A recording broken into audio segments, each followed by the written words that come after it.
did not reapply to become a full board member.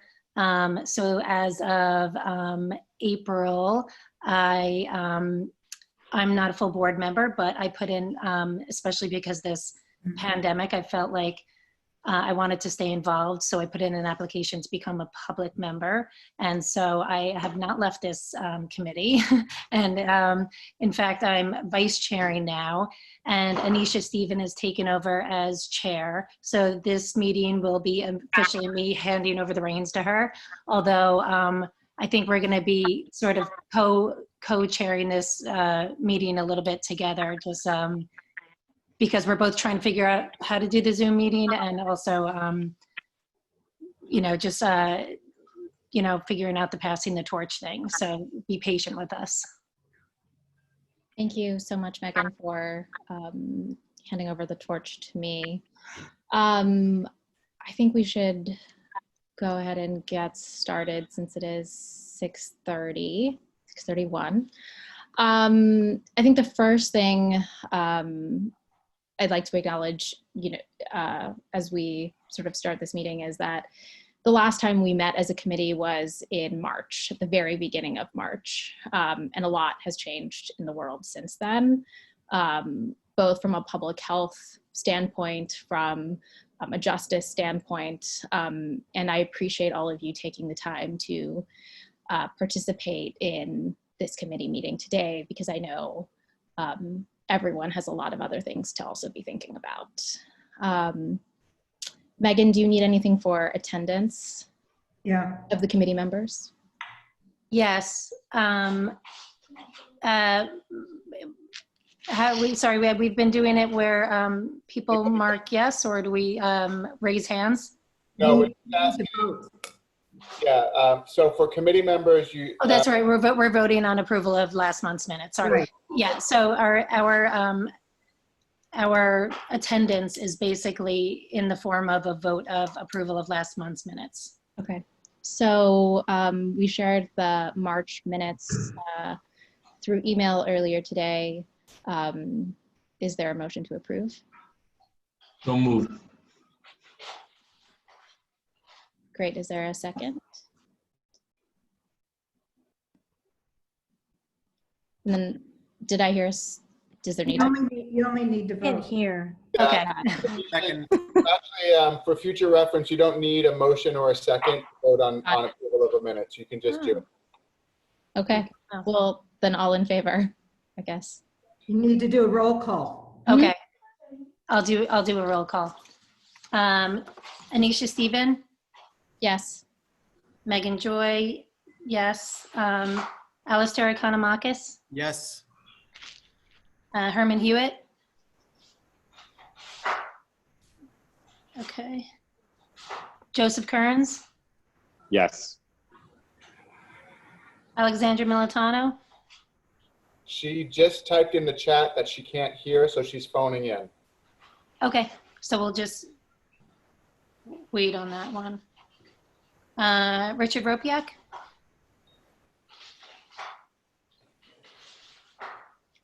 I see you, Richard. Yeah, Richard is here. Richard? Okay. Rodney Washington?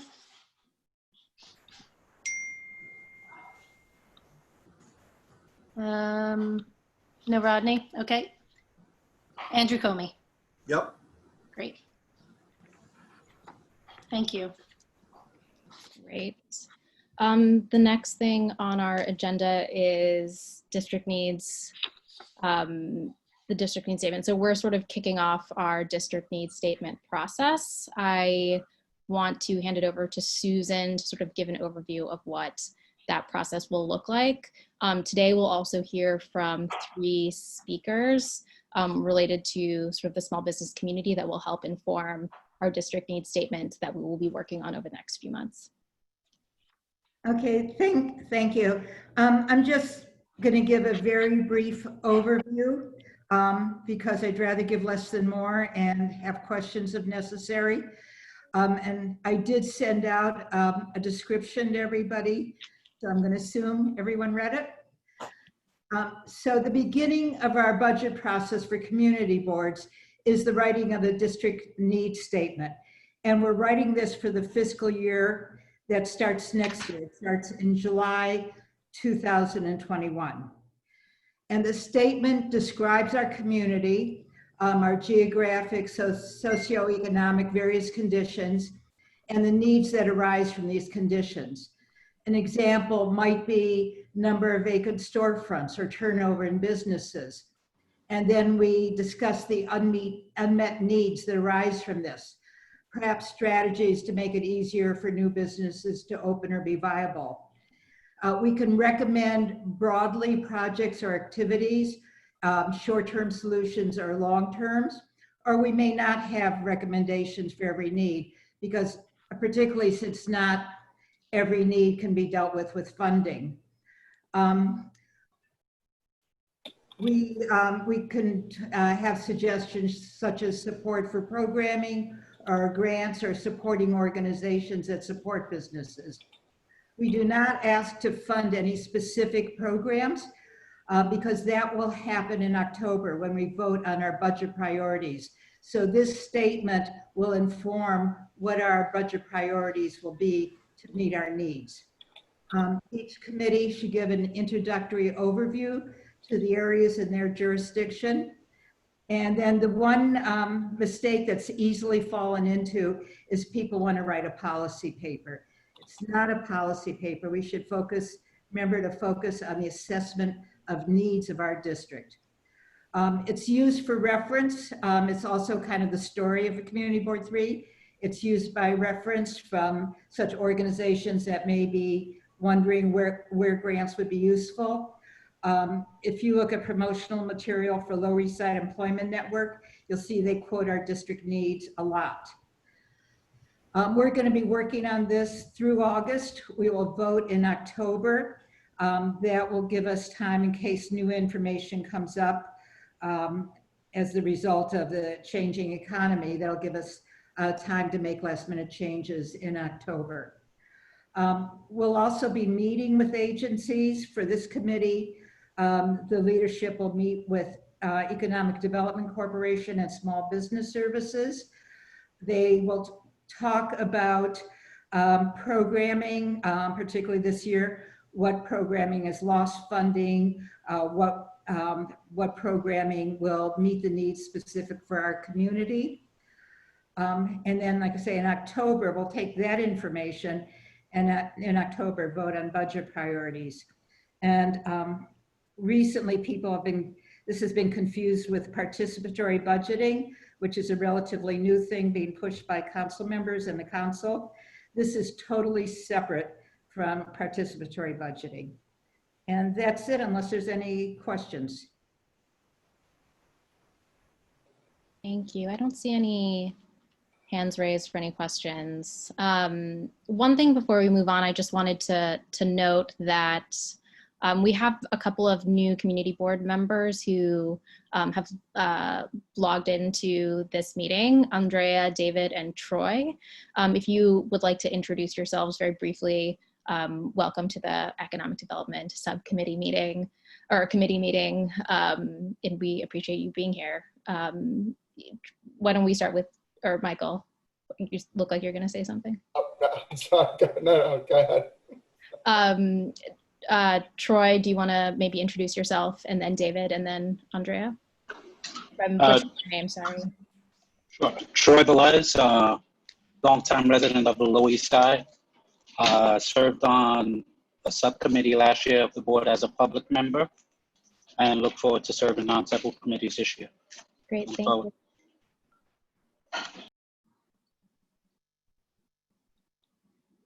David? Hi guys, David Louie. I'm a small business owner, run an insurance agency in Chinatown in Manhattan. And yeah, just joined CB3, interested in the Economic Development Committee, and really excited to be on board. So thanks for having me, guys.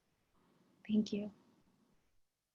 Hi everyone, my name is Andrea Gordillo. I am a resident of 7th Street for now about 8 years. And I'm an arts and cultural development consultant for a number of community-based organizations on the Lower East Side. And I've been attended a lot of arts and cultural subcommittee meetings and a few community board meetings. I'm excited to be here. Thanks, everyone. Thank you. Anisha, I'm not sure if any of the other new members are on because the names are always different. So if there are any of the other 3 members on, just raise your hand and let us know you're here.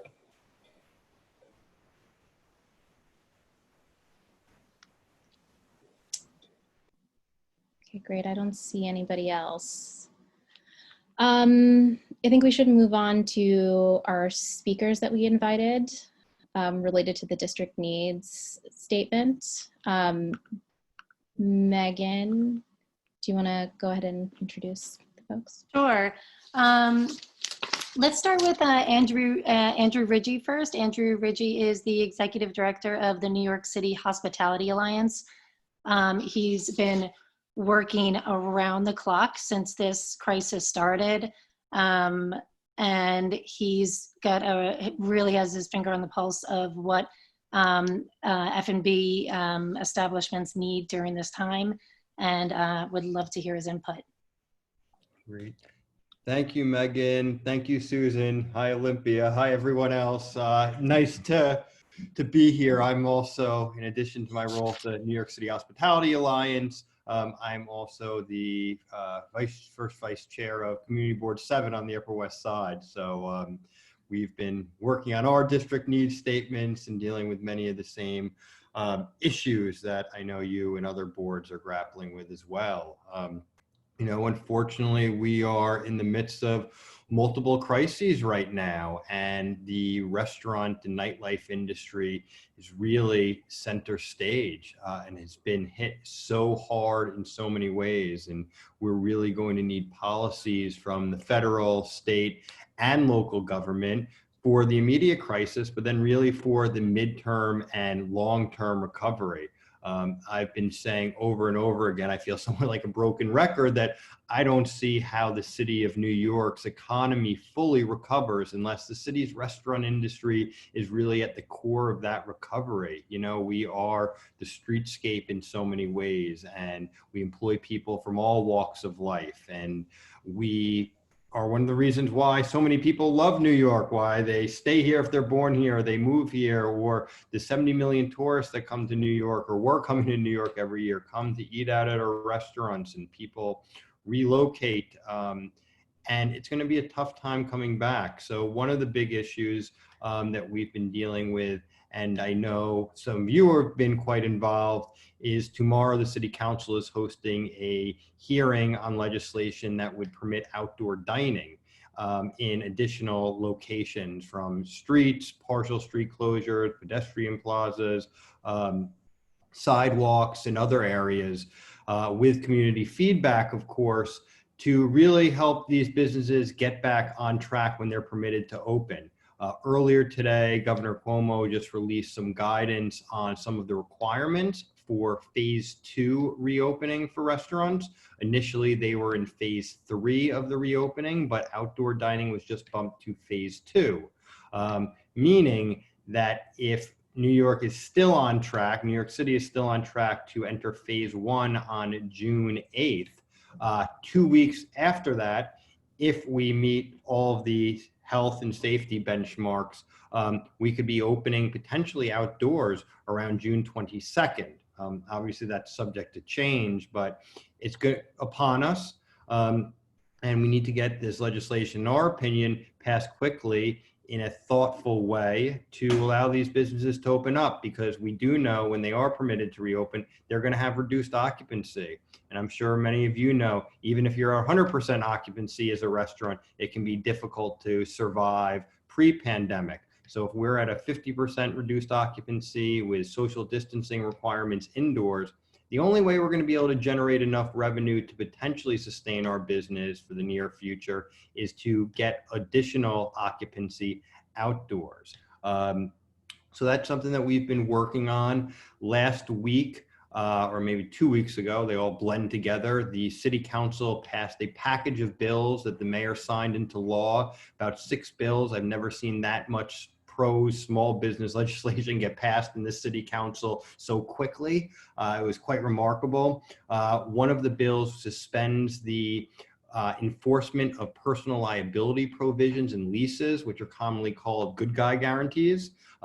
Basically, a lot of small business owners that don't have money to put up to back, a lease, put their personal assets on the line. And we were saying how tragic it would be if a lot of small business owners not only lose their business, but then the landlord could go after them personally, take their apartment, take their car, take some of their other assets. So this was huge that it got passed. Really provides a little breathing room and a little comfort to business owners, knowing that, their personal assets are not on the line by no fault of their own. I mean, they've been closed due to a government mandate. They also capped third-party delivery fees by companies like Grubhub and Seamless, who are really just predatory companies and engaging in just such unethical, if not illegal, business practices and using their market share to increase the fees anywhere from 20 to 30+%. So each time you would order through Grubhub, for example, they could be taking up to 30% of each order, which in some cases is more than the restaurant's actually making off that order. So they've capped them at 5% for the actual transaction, and then an additional 15% if you're doing the physical delivery. There was waivers of sidewalk cafe fees and a few other bills. And it was really heartening. And what I see, both from my kind of professional capacity, but then my personal capacity, on a community board, is that we're kind of grassroots. I mean, we are grassroots. And it really is going to be incredibly helpful for communities to help re-envision what they want their neighborhoods to look like in the future. And I know, just talking to so many people, small businesses, whether it's a restaurant or a bar or a shoe shop or, any type of business, really are so critical to the fabric of our neighborhoods. And they're going to need our help. So I definitely encourage you in your district needs statements to be looking at what do the small business owners need to come back, not only in the short term, but also down the road. And we all know that there is various different issues that small business owners and communities were facing pre-pandemic. And perhaps this can be an opportunity to enact some really smart policies moving forward that help these businesses get back, help them employ people again, and sustain their livelihoods and bring back vibrancy and energy to the communities. And clearly, between all the committees that your board have, I think it's important that all your voices are heard and we can come back hopefully stronger and more resilient in a thoughtful way. So that's kind of, I don't want to go on for too long, just a quick overview, but I'm happy to answer questions, or if there's specific insights or anything I can share, I'm happy to do whatever you'd like. And thank you for having me.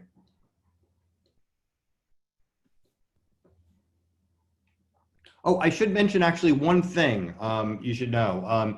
A lot of the Paycheck Protection Program, many of you may be familiar with, which is the federal program that provided loans that can be converted to grants to business owners.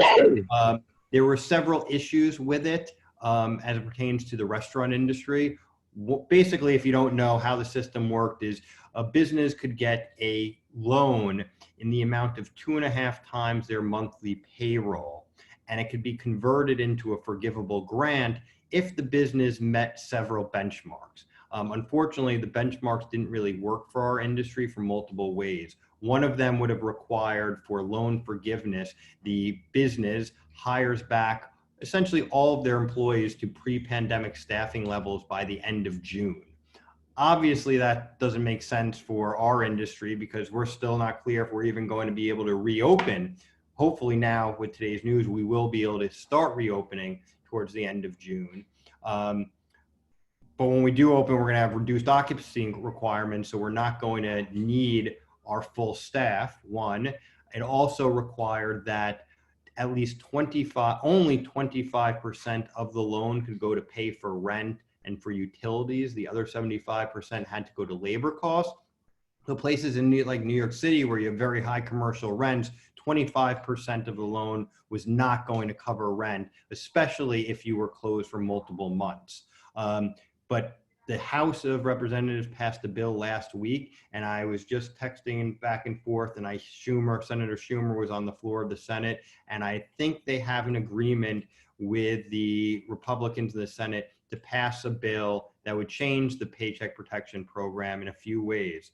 Most meaningful, one, it would provide business owners the opportunity for the loan to be converted into a grant if they rehire their employees by the end of the year instead of the end of June. And the second major part, it would allow, instead of 25% going to rent and utilities, it would allow up to 40% of that loan to go to rent, utilities, and other expenses. So these were two incredibly important reforms that we needed desperately for the small business community, particularly in the restaurant and hospitality space.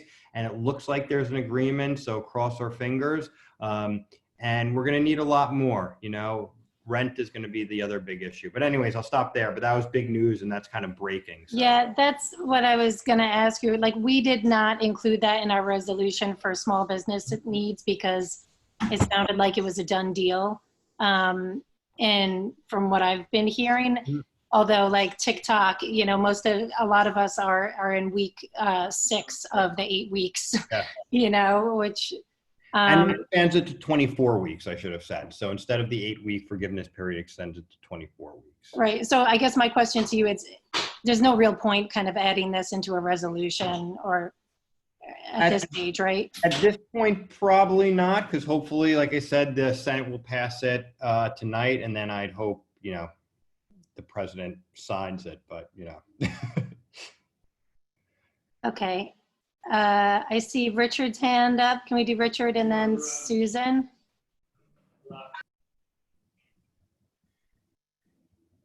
Anisha and Megan, last week we endured a 5-hour board meeting.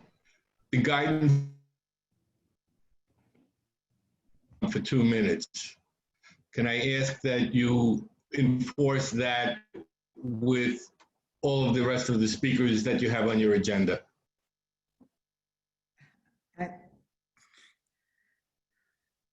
These speakers were sort of invited guests to speak specifically for the district needs statement. I think if there are other folks that provide information or members from the public who speak, we can limit those to 2 minutes.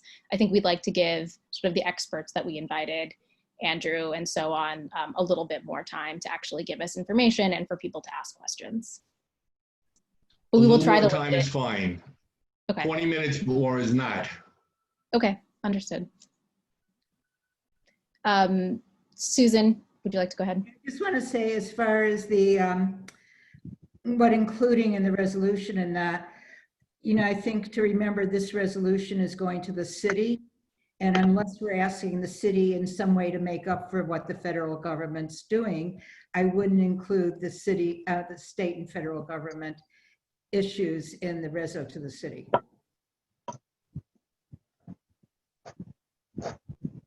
All right. Alicia, I saw your hand up for a second. Is there anything you'd still like to add?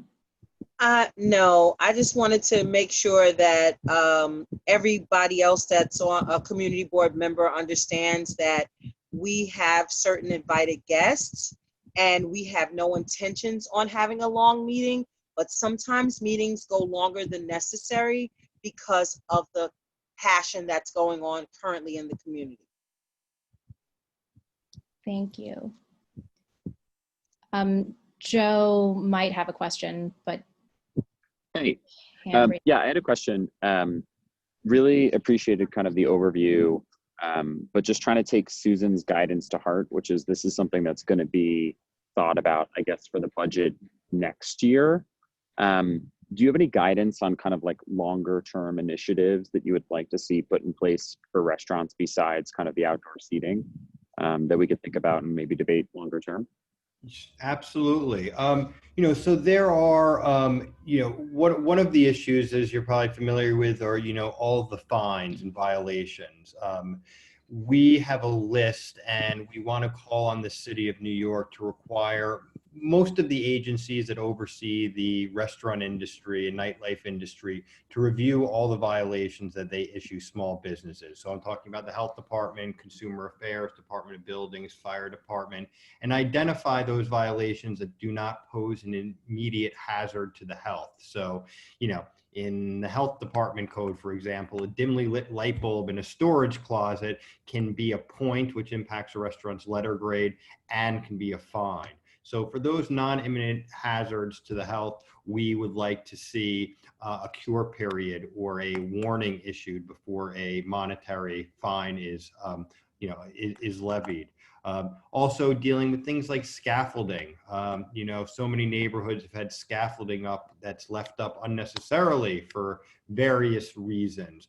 We'd just like to see some rules that would require work to get done in a timely fashion and it not to stay up in front of businesses for unnecessary amounts of time. It adds blight, it creates all different types of other issues. And we've surveyed businesses that when scaffolding goes up in front of their restaurant, business shoots down at least 30%, if not more.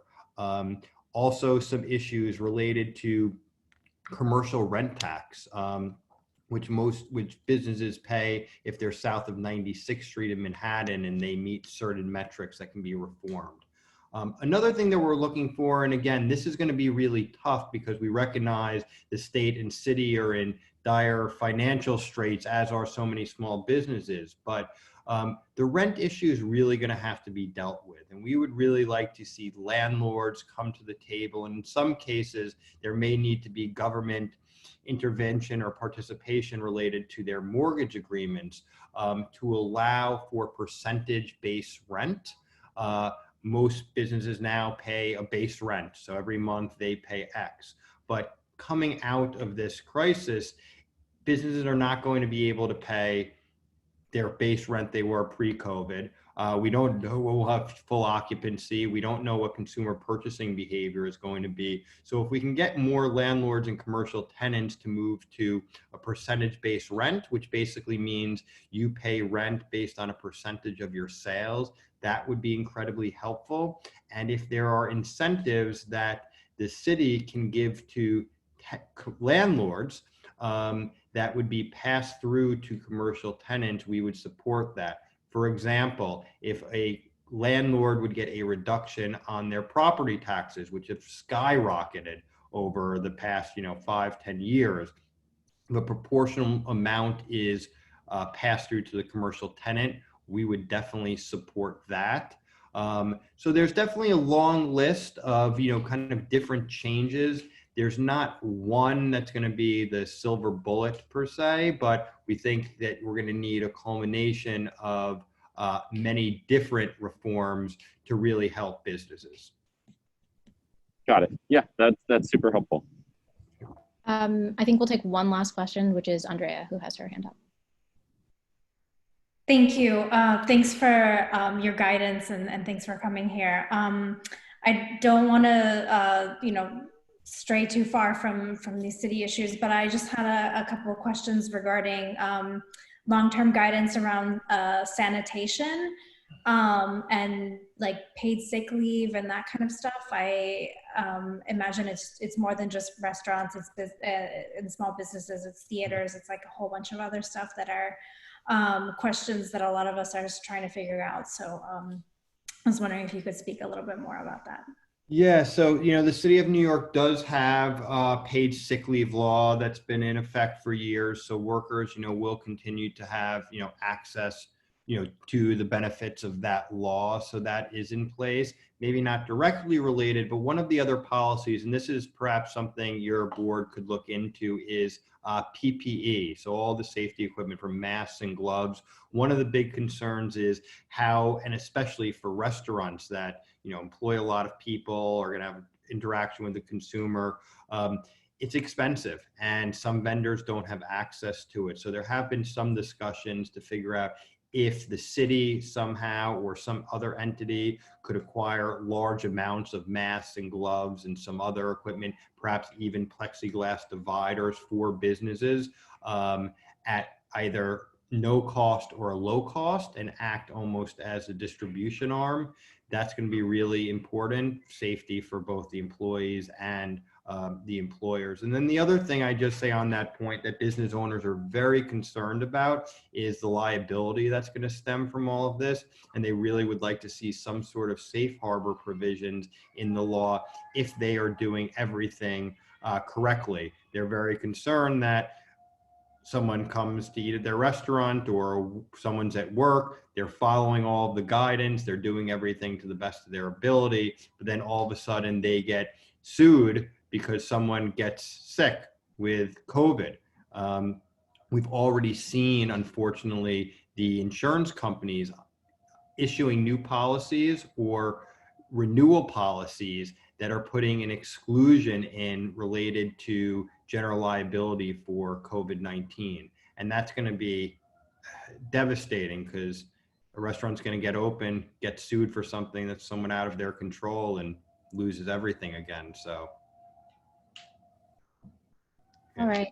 Thank you so much, Andrew, for being here and speaking with us. Oh, anytime. Did you want me to hang around or did you have other business? I'm happy if you thought I'd have additional questions later, but. Megan, what do you think? I think you can. Yeah, I don't think we need you to stick around. But your time is precious. Yeah, I mean, we have a lot. We've addressed a lot of those things in our resolution. So already. So, but thank you so much for coming in. Well, yeah, thanks everyone for having me, and anything else I can do, please just let me know. It's going to be a difficult road ahead, but collectively we'll all figure out a way through this. And like I said before, we really need to support our small businesses. So thanks for the work you're doing. Bye everyone. Thanks Susan, Megan, and all. Thank you. So I'd like to ask Jessie Lee to be our next speaker. Jessie works at Renaissance, which is the CDFI affiliated with Asian Americans for Equality, to share with us concerns generally about Chinatown small businesses. Thank you.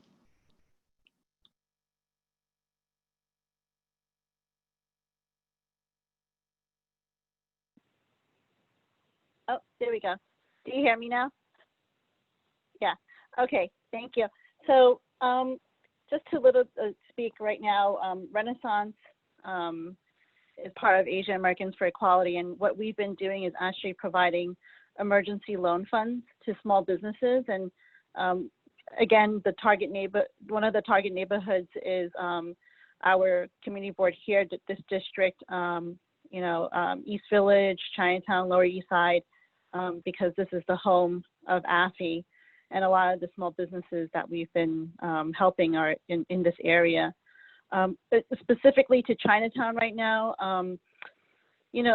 I think there's a lot of concerns about reopening, and what we're asking the city is to provide really clear instructions on what they want the businesses to do to protect both employees and customers as well as their vendors, and specifically having all this information in various languages, right? And Chinese being one of them. For a long time now, a lot of the city resources have not provided language access at all. And this has been an ongoing issue for Chinatown that, a lot of the small businesses are unable to even understand what are these resources, and they're seeking guidance. So if we can at least think about language access. Andrew already touched upon the PPE. It's been really difficult for our clients to source this material for the PPE. And so reopening, if it's going to be a requirement for reopening, we really need the city to be sourcing that for our small businesses, or at least subsidizing it. In addition, small businesses in Chinatown specifically, when we're looking at minority small business owners, especially those in low-income communities, if there is a city funding that is coming down the pipeline for small businesses, then we need to think about setting aside some specific dollars to minority-owned businesses or businesses that are in low-income communities. And this district is considered LMI. We call it a low moderate income community. So, and so we want to ask the city to put set-asides when they think about small business funding, because we don't want something like the PPP, the SBA PPP program. When they first came out, not a lot of that money went to those who are really in need of it in low-income communities and minority small business owners. So those are the 3 points that Chinatown is really looking at right now. You know, and I think Andrew touched upon a lot of points already. I don't want to go into it too much. But like I said, right now, we are just trying to deploy emergency funding to small businesses. And, you know, unfortunately, for nonprofits like us, we don't have a lot of funding to give. We're doing the best we can right now as well. So we're really asking the city to consider a large city funding for small businesses right now. And, you know, we're hoping it's coupled with loans and grants, subsidized loans and grants as well. Great, thank you, Jesse. Alex, I see that your hand is raised. It was only raised in between to ask if you recorded my vote for the minutes, since I had the issue with the sound and had to go in and out of. That's it. I think we got your vote. Are there any questions for Jesse?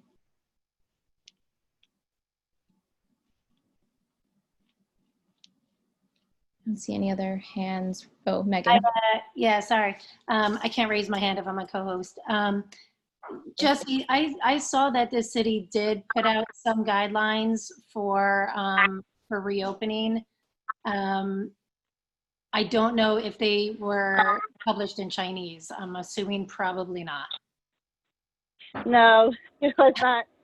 And it wasn't very specific. It was the general guidelines of the CDC, but not specific to each business and what they need to do. So it's very, you know, generic information, but the city itself has not told us what the city wants to see. Right. Okay. Thank you. Olympia, you have your hand raised. Hi there. Thank you. I was wondering, in terms of the workforce, are you guys hearing anything, concerns about the fact that even though the economy is not going to restart, the pandemic unemployment assistance is expiring in the end of July? And so a lot of the people who cannot go back to their jobs, they're not going to have access to funds. Are you hearing this from our local people? Right now, what we're hearing is that, at least in Chinatown, a lot of the employees are right now on unemployment, and they actually are not coming back to work. And so, but even if the businesses are reopening and want to rehire their employees, specifically in Chinatown, there has been xenophobia, and there's been, you know, racial discrimination. And I see that in the news, and the Human Rights Commissioner in New York City has been addressing it, because racial violence against Asian Americans have skyrocketed right now. So, you know, that's one thing of concern for a lot of the employees of these businesses. It's not even if whether they, you know, they want to come back to work, but they're really scared. And it's not just about COVID. For Chinatown business owners and their staff, it's about the potential discrimination and attacks if they're coming to work.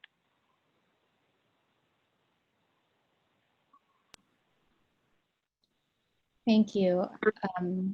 I don't see any other hand raised, so thank you so much, Jesse, for being here. Great. I'm going to jump off then too, if there's anything else you need from me. Okay, great. Thanks, Jesse. Appreciate you coming. No, no problem. Take care, everyone. And then we have our last speaker, I believe is Mike. Megan, do you want to introduce him? Yeah, Michael Forrest is a small landlord in the Lower East Side. He's also president of the board of the Lower East Side Partnership, aka the BID. And he wants to talk about and address some of the issues that landlords are facing.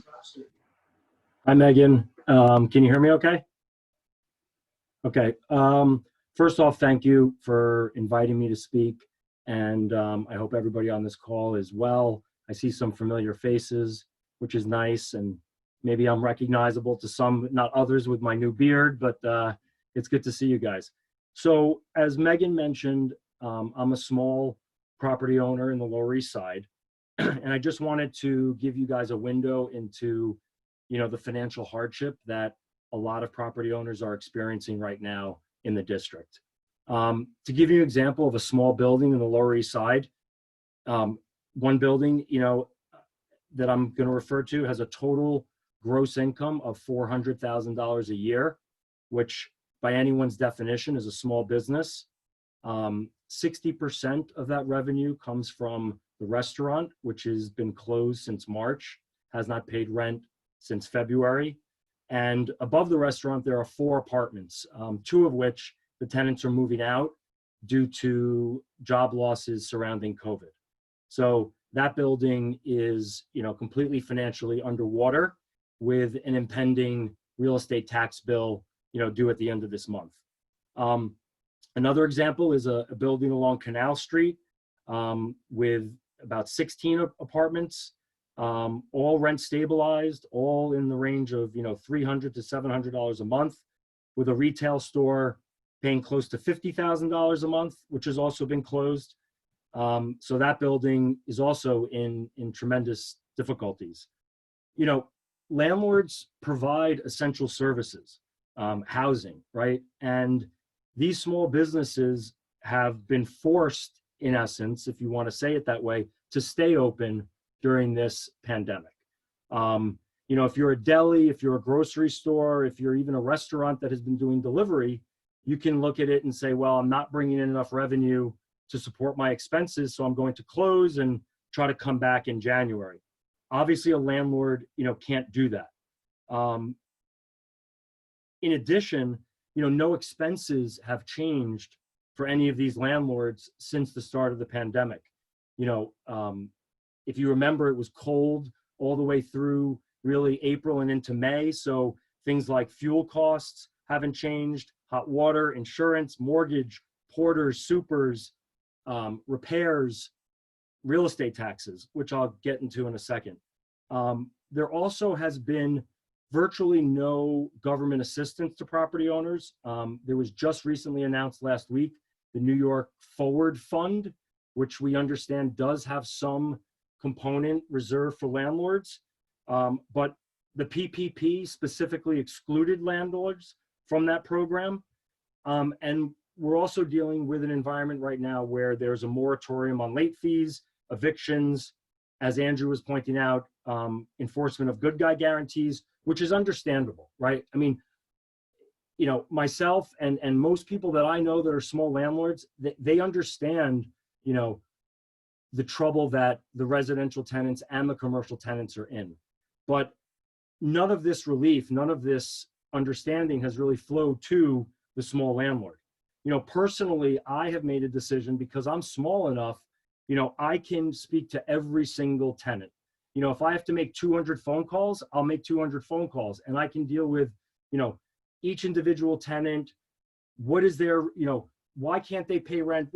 And I can solve those issues if I can. And I've taken the position personally that I'm trying to keep everybody that I can. And I'm cutting rents and I'm cutting deals and I don't want vacancies. But there are other people out there in the market. There was an article in the New York Times on May 26th, and I'll read you the first sentence.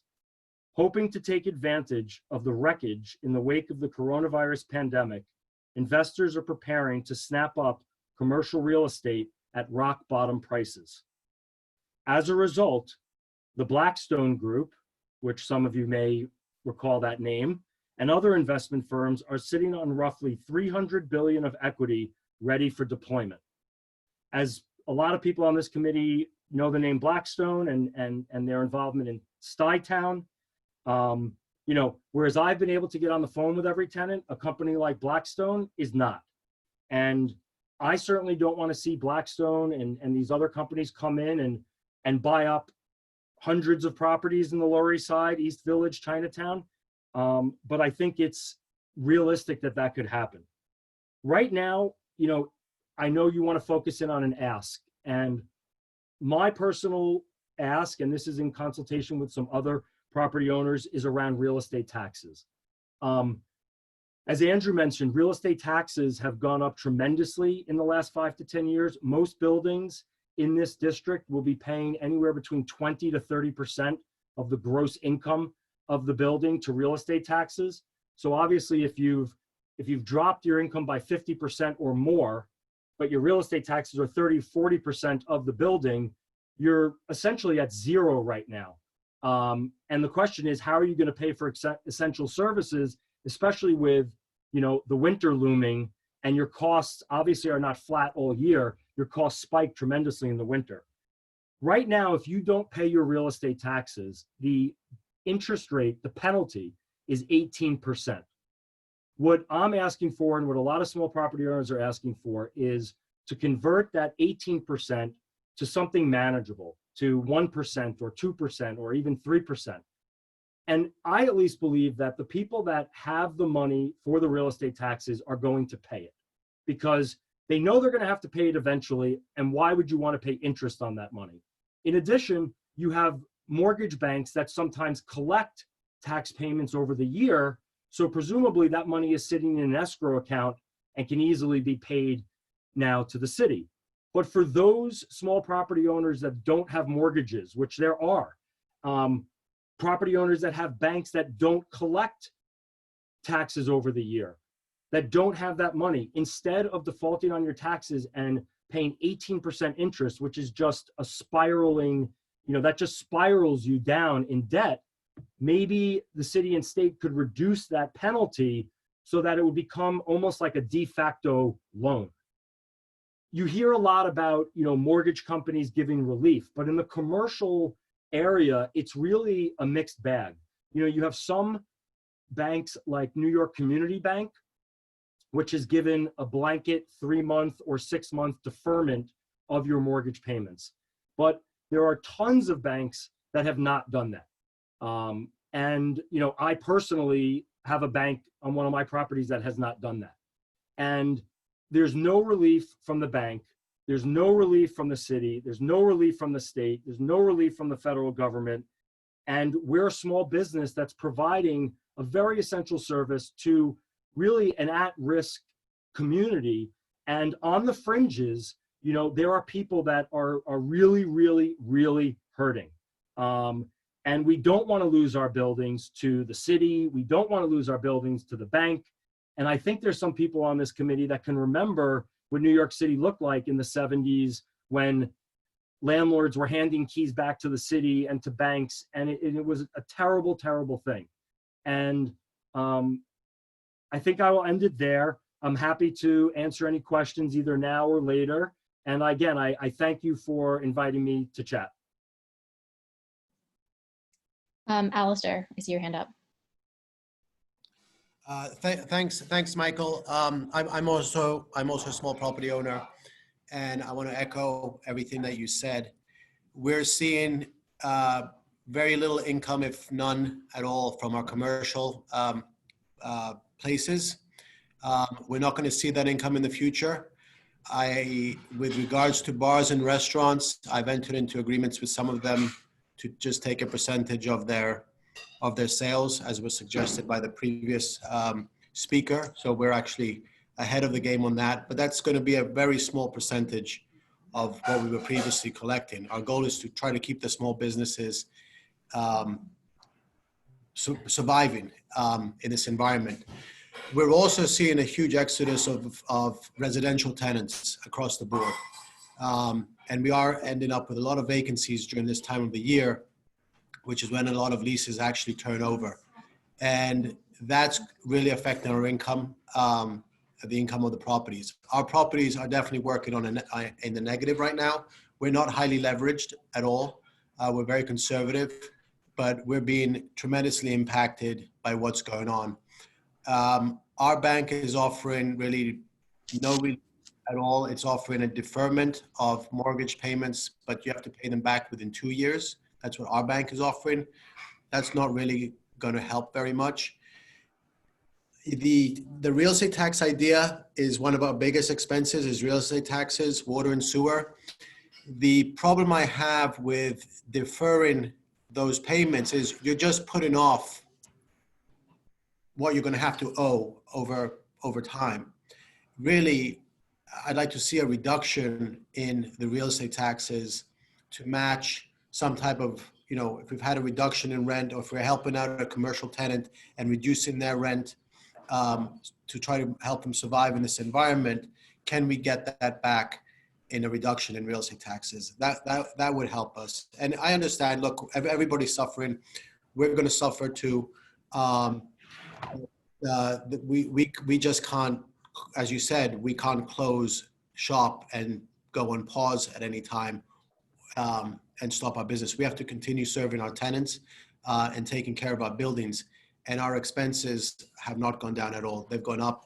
I have some other thoughts and ideas I can discuss, but I don't want to take up a lot of time in this meeting. But I do echo everything that you've said. Thank you. I would the only comment I would make to that is, I agree with you, a reduction in real estate taxes would, be much more helpful.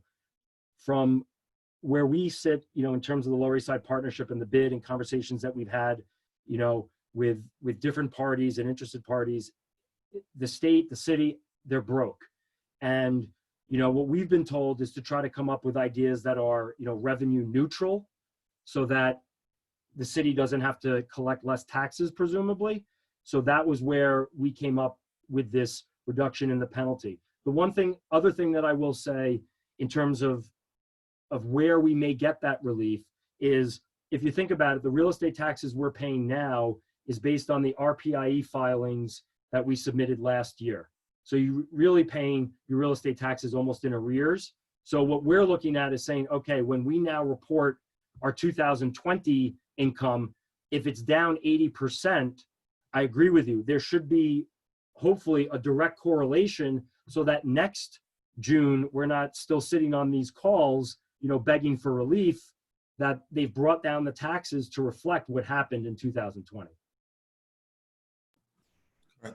Sorry, and Michael, just to add, I've actually had phone calls from investors looking to buy our buildings at this point in time. So there are people circling, waiting for people in hard times to give up their property. So what you said about Blackstone is true, and I've witnessed that with a lot of brokers calling saying, hey, do you want to sell your building?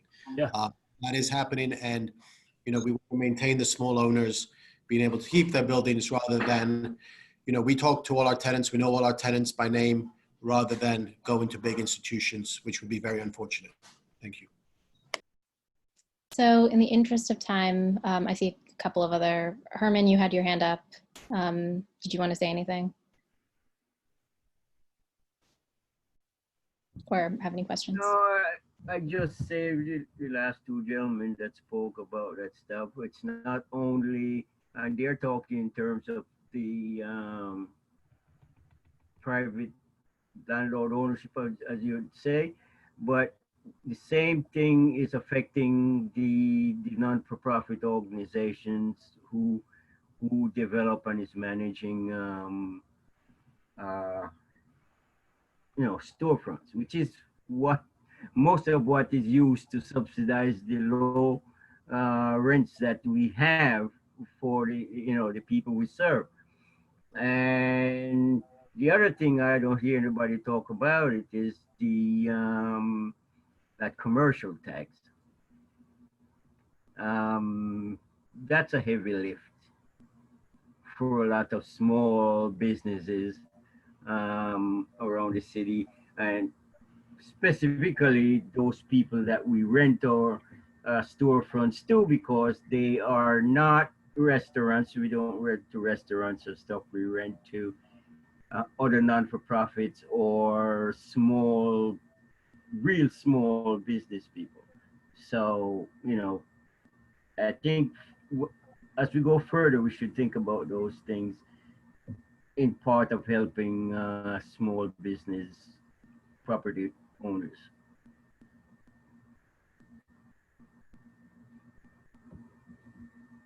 Thank you so much. I don't see any other hands up. Are there any last questions for Michael? I just wanted to respond to Herman's about the commercial rent tax. The city made a change to that a few years ago that it used to be everybody who paid an annual rent of $250,000 had to pay a rent of 6% of their, or had to pay a tax of 6% of their rent. They've moved that up now to 500,000, I think. So now there's a lot less. I mean, it's still unfair. It's only in Manhattan. It's only south of 96th Street. So I don't believe it should exist anyway. But they did make significant changes to it a few years ago.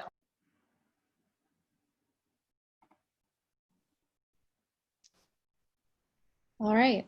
Thank you so much, Michael, for sharing your perspective. I think we can move on in the agenda. Megan, do you have any last thoughts? Just before we, I mean, I think we should take a look at the resolutions. But after listening to our speakers, there might be a couple of things I want to add. I don't know if now's an appropriate time or if we should discuss that later. I think we should, the next thing on the agenda is to move into the resolution, so. Okay, great. And it looks like Andrew's got his hand up as well. Oh, okay, Andrew. So are we actually discussing resolutions to vote on this evening? We are. It seems odd to not have these on the agenda and receive them only 40 minutes before the meeting. How are folks who have thoughts or comments on this supposed to weigh in, particularly the ones that are going to impact residents? I see a couple of my neighbors here, but I think the only reason they're here is because they were alerted about these, because these clearly were not on the agenda. I'm very uncomfortable moving forward to discuss resolutions and vote on them when they were not on the agenda. Susan has her hand up.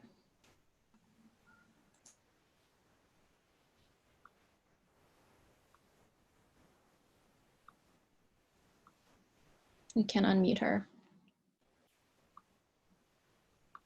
Susan? Okay, I'm sorry.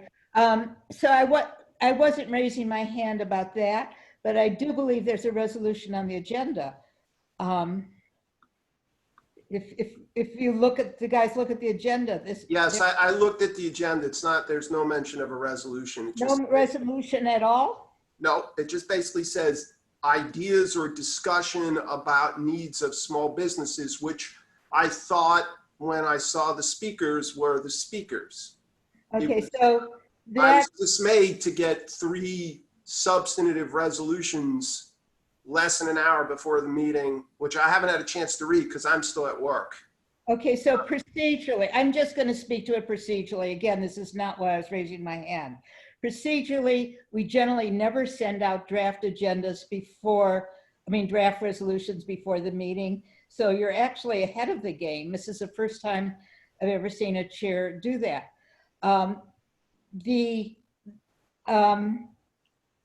That is generally how we put something that may be voted on. What I wanted to speak, and I'll just tell you what I wanted to speak about. You might want to do it later. Before you go into the resolution, I wanted to, for the district needs statement, talk about next steps or how we're going to be dealing with it to continue in the process.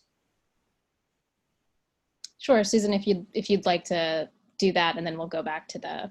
Well, And it was more a question of how you wanted to do that. I assume you may want to take some ideas from the speakers to put into a draft.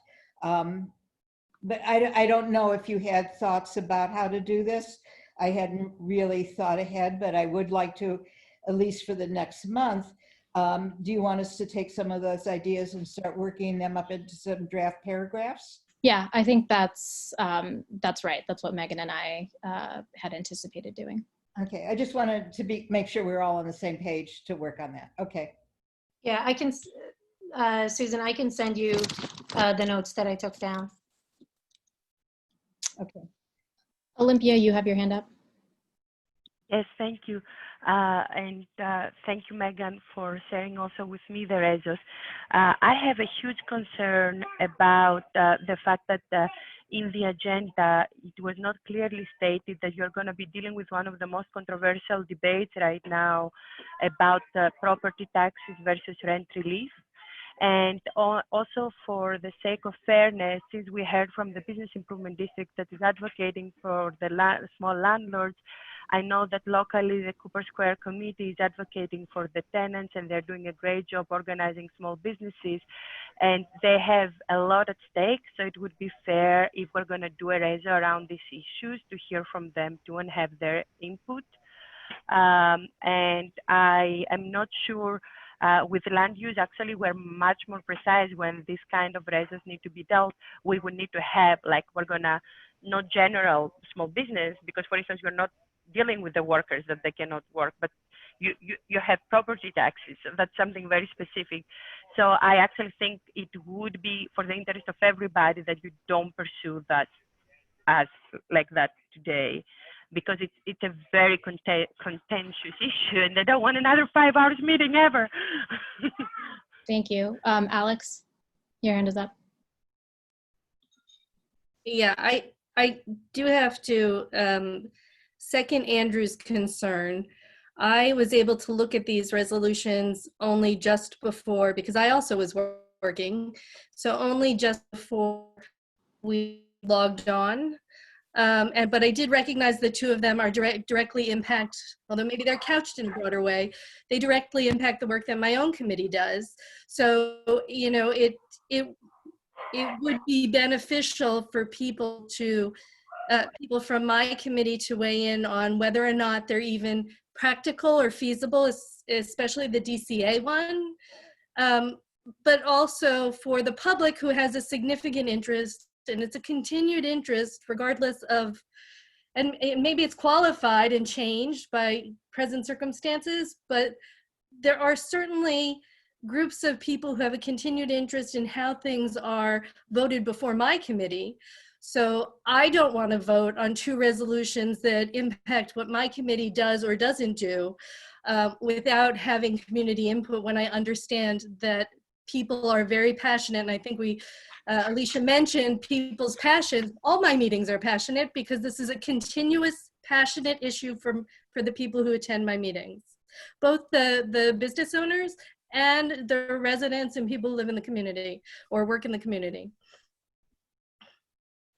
Sure, thank you. Megan. Yeah, so just to that point, your committee will have a chance to weigh on it or comment on it at full board when everybody gets to vote on it. And as far as this not going through your committee, every committee leader can take charge of what they want to see heard on their committee. If you don't want, if your committee chose not to deal with the DCA issue or the sidewalk cafe issue, nobody asked me. Oh, sorry. Or nobody the open streets for that. Well, people asked me, and so I put it on my committee. I thought it wasn't your committee anymore. I thought it was Anisha's committee. I'm sorry. I'm vice chair of the committee, and I was doing this work while I was still committee chair. Yes, I think, and I'm sorry to interrupt. I think the concern here is you're talking about me having some sort of choice in whether or not something goes on my committee, but nobody, until I saw the resolutions, I had no information about the discussion. So I don't know, it's not even reflected, it's only reflected vaguely on the agenda. So how am I supposed to weigh in on something I don't know is going to happen? Well, here's how it played out. As we were going through the small business needs, which is clear on the agenda, small business needs for immediate needs. One, the DCA thing, or sorry, the SLA things are very much part of the small business needs. They're actual crucial and an immediate need. And I think that very much fits in our committee as in economic development as it does in SLA. As far as the property, things about the property owners, yes, I could see your point that that doesn't seem clear from the agenda that we're going to talk about property taxes. But there's only 2 asks in that agenda or in that resolution. And I think they're actually really reasonable. They're asking to move the penalty fee down from 18% down to just lower it, like whatever percentage the city chooses that to be, but it should be lower than 18%, which is obviously, really punitive. And the second ask is that the city come up with a some sort of program where whatever rent relief the landlords are giving to their commercial tenants, they can get back in real estate tax abatements. That's obviously also going to affect the small businesses. We can't deal with landlords and make deals with landlords as small businesses can't, because they're not getting any relief. So it's a tough deal to make. So anyway, I think those 2 things in that resolution are extremely reasonable asks, and I don't know, Olympia, why you're saying they're so controversial. Yes, so I'm happy. First of all, I mean, you should talk with Cooper Square and USB NYC. There are very intricate legislations right now that are being considered. And if you do this legislation, you are actually pushing our local officials, Margaret and Carlina, thinking that the majority of the community here desires one solution versus the other. You missed the 5-hour meeting, but we had a conversation with Brad Holman and Brian Kavanagh about how problematic the legislation that Kavanagh put forward that gives money to the landlords and not to the tenants was, because they don't even have enough funding. So I think you are going to be opening a very problematic thing. So I don't believe the property taxes of landlords. I mean, by the way, I think also to Alessandra's point, this could be also at land use and zoning. But if you want to do it here, I think you should just make sure that you also talk with commercial tenants. Then put it on land use and zoning. Like I'm sorry, it's extremely frustrating to hear from other chairs. Like, I just put it on the side. Oh, yes. This could have been put on my. You know what? You want it to go to your committee? Put it on your committee. I don't have a committee. If you want to draft a resolution, draft a resolution. I'll share it with my draft resolution. We could put it together and come up with a solution. Andrew has his hand up. I hear you, but fundamentally, just make sure that you, in terms of how contentious it is, just make sure that you talk with people representing the tenants and the conversations at City Council, because they're very difficult right now. So I think I don't want to presume there's a point being missed here, but it feels like it, which is I'm looking at the agenda right now. I looked at the agenda when it was published. There's nothing on this agenda that would imply that we are going to be talking about 3 resolutions that impact stakeholders who are not going to really have a chance to discuss this tonight. There is a component of one of these resolutions that supports putting tables on sidewalks and in streets, on residential streets. And there are people who live on those blocks who already have dealt with prior to the pandemic, incessant noise from sidewalk cafes and crowdings on their streets and sidewalks. And I feel frankly, it's wrong for us to take a vote on this kind of a resolution tonight without it being clear what people are voting on. I would say the same on all three resolutions. I'm not defending the merits of one resolution or the other, and the committee will vote how the committee will vote. And if the committee votes to support a resolution to put sidewalk seating and tables in the streets, so be it. That's the vote of the committee. But the process here is just very unusual in how we do business, where we're transparent and we give the community an opportunity to comment on resolutions that we are about to vet. And I should note that the community board already passed an open streets resolution last month. This was just the SLA portion of it, but I take your point.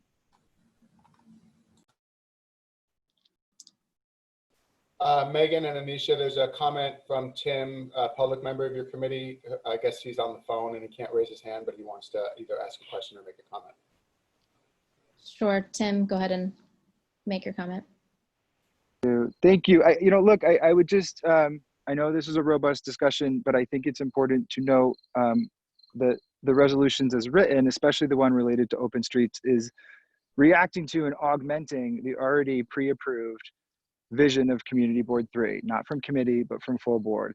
And I understand that there's some concerns all around here, but the notion that the Economic Development Committee wouldn't be reviewing and opining and trying to come to a conclusion to present to full board about things that impact small business as we are approaching a phased reopening, frankly, as the city is in a period of just unimaginable distress, and as the current situation on the ground, as we all know, has exacerbated the unique challenges that small businesses will face with reopening. So I really, I hear folks want to have a broader discussion about this, and I encourage other committees to do the same. But, at some point, you got to move this stuff through and you got to have the discussion and you have to put things on the table that are going to effectuate change. And so there are a lot of elected officials and there are leaders. And I can assure you right now that in every single conversation, they are having serious conversations about how to provide small property owners relief, right? And so the notion that somehow that's not working to support tenants, both residential and commercial, is just unimaginable to me. So I just encourage you all to talk about these things and to really try to support moving the ball forward and having a discussion to show that the community board is truly supportive of innovative solutions that allow us to quickly recover. So we got to keep that in the back of our minds in all these discussions. This situation, whether we don't like it or not, is unlike any other one that we have faced. And it is just crazy that we can't remember in the Economic Development Committee at Community Board 3 that the focus here should be on small businesses and how we can support them and not necessarily on process. Susan, you had your hand up. that's just frankly an offensive comment, Tim. That's not what we're talking about here. We're talking about giving people who will be impacted by these decisions an opportunity to weigh in and voice their opinion. It's ridiculous. Wait, I'm sorry, it's not offensive. And I wish you and frankly, all the people that you brought to the call attended the Transportation Committee where there was a robust discussion about this, and attended the full board where there was also a robust discussion about specifically allowing restaurants to operate in the street while they had indoor occupancy restrictions. So the notion that somehow this committee is jumping the gun here and not using what has been. We're not talking about jumping the gun. We're talking about an agenda that says what topics are going to be discussed. Again, process. Susan. More than process, Tim. It's about giving residents valuable input into things that are going to impact the streets and sidewalks they live on. Susan, you have your hand up, please. Yeah. Take the floor. So I would like to speak strictly to procedure. If people are speaking, thank you. So speaking strictly to procedure, what is on the agenda is what we always do on agenda. And specifically when it says it talks about needs of small businesses, that means anything anyone wants to bring up as a need. We do have various people here probably because they read the agenda. The resolutions, I will repeat, generally never go out before the meeting. If you think something, a statement or a part of a resolution is not appropriate, then speak to taking that out. But I just want to talk about procedure since I'm involved in the procedure. The procedure is correct. Alicia, and then Alistair. Alicia.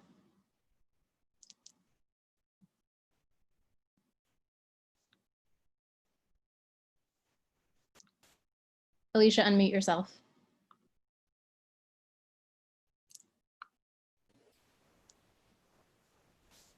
Alistair, do you want to go ahead? Okay, I'm sorry. I just want to make sure that we're understanding that we're focused on what the topic is.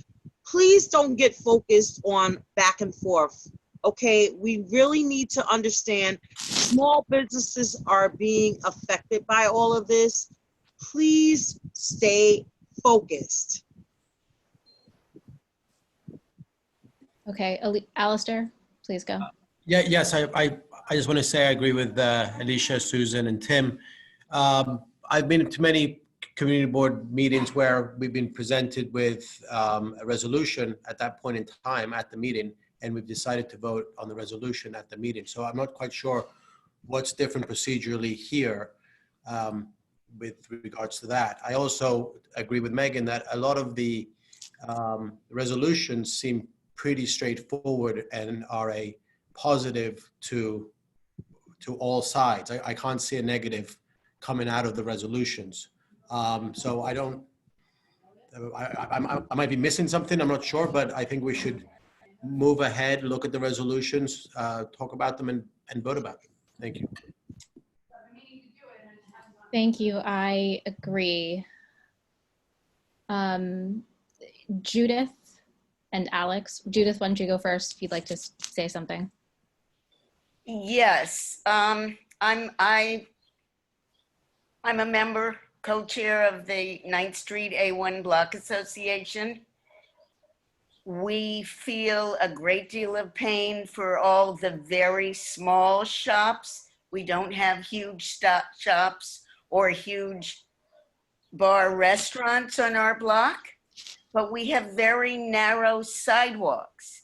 And what I hear people saying, and as an aside, Andrew did not ask me to come or ask me to speak. I am speaking for myself. Consideration has to be given to the residents in the buildings that contain the bars and restaurants that you're going to put the tables out. And I would really appreciate this as someone who has a granddaughter and strolls her down the street. I just think that we who are staying here and supporting the businesses that are open should have a say in what happens. Thank you. Thank you. Let's go ahead and move into the resolutions. Megan will be taking notes on these. Megan, which one do you want to do first?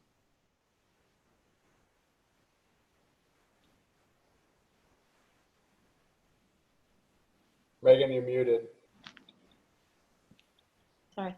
Let me pull up the general one first. Michael, do you want to share it? What's the best way to?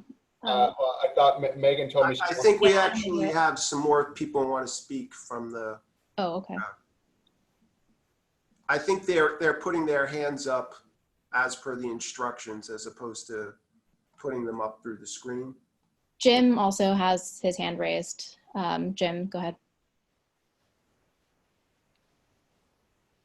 Sorry, everyone. I want to just be clear about procedure for a moment.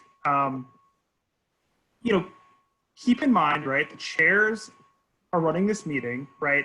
At any point, any board member has the opportunity to introduce a resolution. Think about David Crane, often is repeating, right, these parliamentary procedures, right? I mean, the chair can move the meeting along to an agenda item, right? The public, if the chair wants to acknowledge the public, can have discussion then, but I think what we're getting hung up on is trying to have discussion about process before anyone has even introduced a motion, to hear a resolution, right? I mean, if you go through the procedure, there will be an appropriate time for everyone to weigh in, and there's nothing unusual or not transparent there, because that will all happen in order in public. So I just, if we could just kind of like let the process unfold, I think these opportunities for everyone to weigh in will come up, and you can decide how to vote from there. But I just want to emphasize, the process. Thank you. I don't see any other hands raised, so.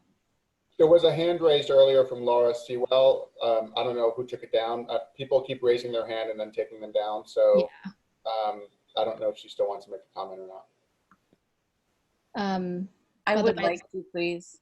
Sure, go ahead. I'm sorry, I'm going to put my video on. I apologize for the pigeon you've been looking at for the hour. So I'm just a little frustrated because we in the East Village have been working on some incredible joint efforts to a map that lets everyone know who's open on an hourly basis, day to day, that we did with Beta NYC. We have been, in the forefront, honestly, of supporting small business through this crisis in our neighborhood. So I'm actually feeling hurt that no one reached out to me to let me look at these. We've been having meetings with Avima where they've gone on and on about how they envision the future and putting themselves in their customers' shoes. Why aren't we in this conversation? If I had these all printed out in front of me a few days ago, I feel like I could give intelligent feedback, compare what's in the resolutions with our experience here. But I can't. I feel very caught off guard. I can try to punt, we're all smart. A few other people are on here. But I can't say that I'm comfortable with this at all. I really can't. I don't, considering what's been going on in our neighborhood for the past week and where our focus has been on the protests that we respect and the merchants who have been unfairly victimized, frankly, by people who were not necessarily associated with the protests, if you'll believe the police. So I just have to say that. I have to say that publicly. I will work through all of this with you guys right now, but I have a lot of comments on all these details that I'm just seeing for the first time.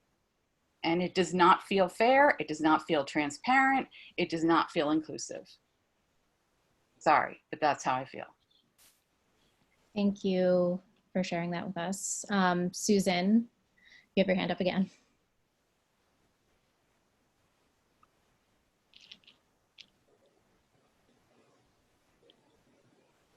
Susan. I'm sorry, I keep forgetting.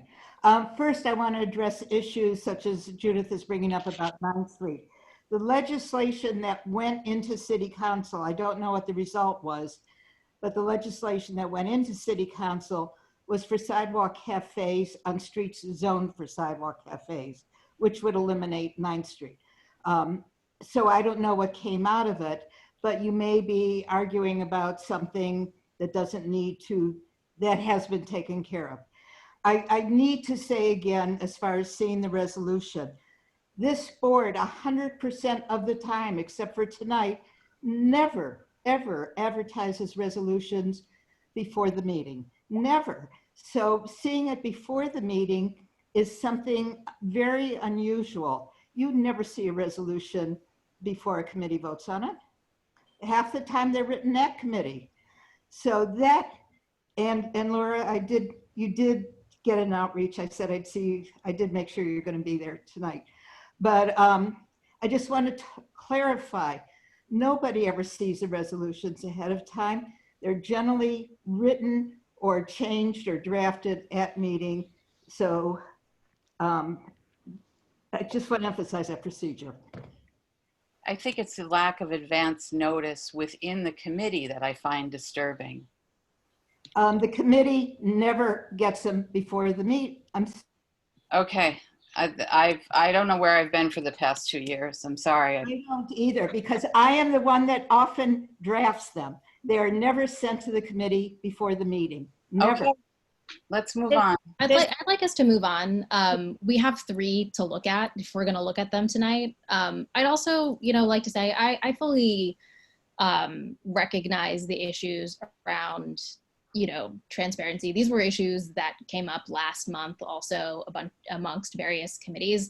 I think the challenge really is that we are a community board that meets on these issues once a month, and there's a lot of stuff happening. And there are a lot of issues that are changing in real time, and specifically with small businesses where, if we have to wait longer on some of these issues, we will have missed the boat. So this is the time for all of you to put your input into this resolution. Olympia, you have your hand up. Is it something directly related to what I've just said, or can we move into actually working on this? Sorry. So, I just, as you all know from the full meeting, I'm working with Cooper Square, with ANHD, and I think the concerns that, oh my God, Laura is raising is important. So, I'm happy also to work with you and make sure, for instance, you don't have the major issue that all the small businesses are now rallying around, that is the current budget has cut the commercial lease assistance and issues like that. So in terms of procedure tonight, since this is a major thing and we do not want to seem as tone deaf, do you want me to start pasting links of documents of Cooper Square and the other organizations working on small business issues so that you incorporate those? Because you invited specific speakers, right? And so of course you incorporate their comments, but there are other major stakeholders locally that have been working on this. So how do you want us to do that? So how can we be helpful to you so that we do this the best way if you want to do it? Right. So, I think when you write a resolution, it's like, I've reached out to many people and organizations for comments on this, and I can't read, did I not, I didn't reach out to Cooper Union specifically, no. What I was taking was there was a lot that had already been, that the business community had already asked for, that had been passed. And I was looking at what hadn't been passed already. So I think, look, we can go through this. Is it a complete resolution? Are there other things that could be added? Fine, maybe that's something we discuss at full board. If you have a whereas in mind right now, you can discuss that.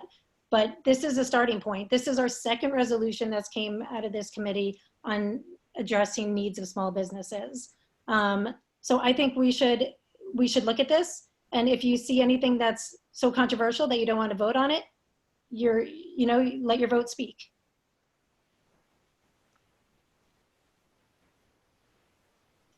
All right, what do you want to just, yes, people did get it before the meeting, so you either did or did not have a chance to read this resolution. Should we give it a few minutes for people to read the resolution, or do we start taking comments now? Alex and then Joe. Alex, go first. Sure. And I'm sorry because you're moving around a lot, or whoever is controlling it is moving around a lot. So is this the one that has the DCA, or have we moved from that one? So there are 3 resolutions. I saw it, but then it moved. So I'm not sure I'm referring to the right resolution. I just want to make sure that I'm looking at the right resolution that has. Hold on one sec, Alex. Sure. So I'll just say, like, overarching, that there are 3. One is specific to. Is this the one we're addressing that's up, though? This one is the more general one. Okay. If I can make a suggestion, I think it would be better, Megan, if one of you reads this. Megan, why don't you go ahead and read it from the top? This is not the one, Alex. Go ahead. Then I was seeing it before. So it would be helpful if you read it, though. I think, Where is the since we don't have it. Okay, you guys ready? Whereas the COVID-19 pandemic has had an immediate and devastating effect on small businesses across New York City, and whereas it is anticipated that a phased reopening is on the horizon, businesses will need as much support as possible from the city to weather the storm. And whereas commercial tenants who have either suffered a total loss of revenue or a severe decline in revenue during this pandemic are still bound by their leases to pay rent, and any relief must come from individual agreements that tenant makes with their landlord. Now, I had actually taken out this next whereas because we moved the landlord and real estate stuff to a different resolution. So that's why that's crossed out. While closed, many business permits or licenses have expired, and city agencies that process those permits and licenses have not been operating at full capacity during the crisis. And whereas while fines and fees constitute a portion of needed city revenues, when small businesses reopen, they cannot bear the burden of onerous fines and for minor violations. And whereas when businesses of all kinds are eventually allowed to reopen, they will have to enforce social distancing protocols inside of their establishments, making the activation of open streets, sidewalks, and parklets for use by commercial tenants essential to a robust recovery. And the effects of this crisis have already led to the closing of some small businesses and will continue to cause the loss of many more small businesses, requiring city and state authorities to do everything within their power to support efforts to reopen new businesses and otherwise vacant storefronts. Therefore, it be resolved, the city must institute cure periods before issuing fines for businesses that do not pose an immediate hazard to public or workers. And these two are crossed out because they were moved to another resolution. Be it further resolved, while recently passed local laws suspend payments for sidewalk cafe permit renewals, many businesses applying for the permit for the first time have been, oh, sorry, Susan, or Alex, this is it, yeah, sorry. While recently passed local laws suspend payments for sidewalk cafe permit renewals, many businesses applying for their permit for the first time have been unable to obtain a permit due to processing delays at the Department of Consumer Affairs, which have grown during this crisis, not allowing new permits to be issued. And moving forward, all applicants who have received community board support should be permitted to operate their sidewalk cafe while they wait full permit to be issued. And be it further resolved that support for community-based economic development organizations not only be maintained, but expanded. The role of BIDS, service nonprofit organizations, and other community-based organizations focus on economic and community recovery efforts is essential now more than ever and must be maintained. Community Board 3 requests the city renew all current funding for these groups, as well as identify new streams of funding targeted at the neighborhood level toward relief and recovery efforts.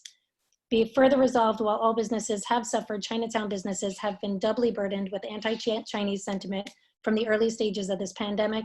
The city must set aside funds targeted towards businesses that are located in and serve the Chinatown community and effectively communicate the availability of these programs in native languages.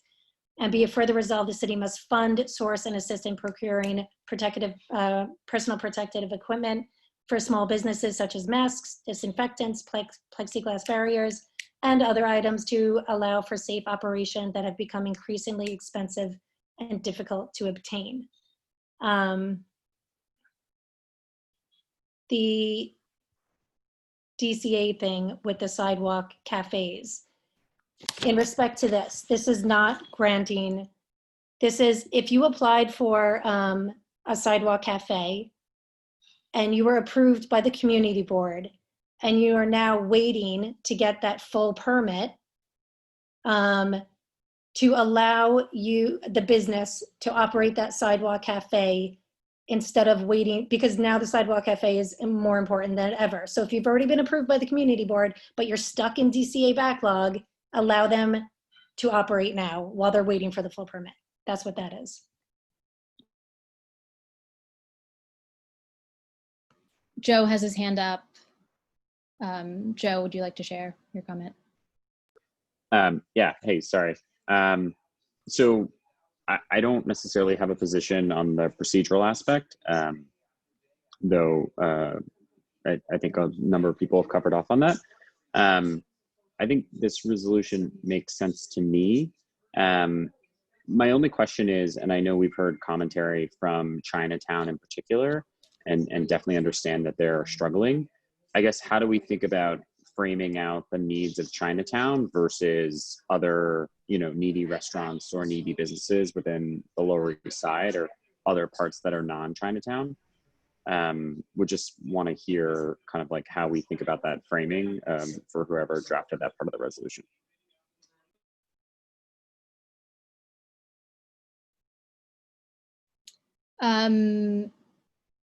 Megan, do you have any response for Joe?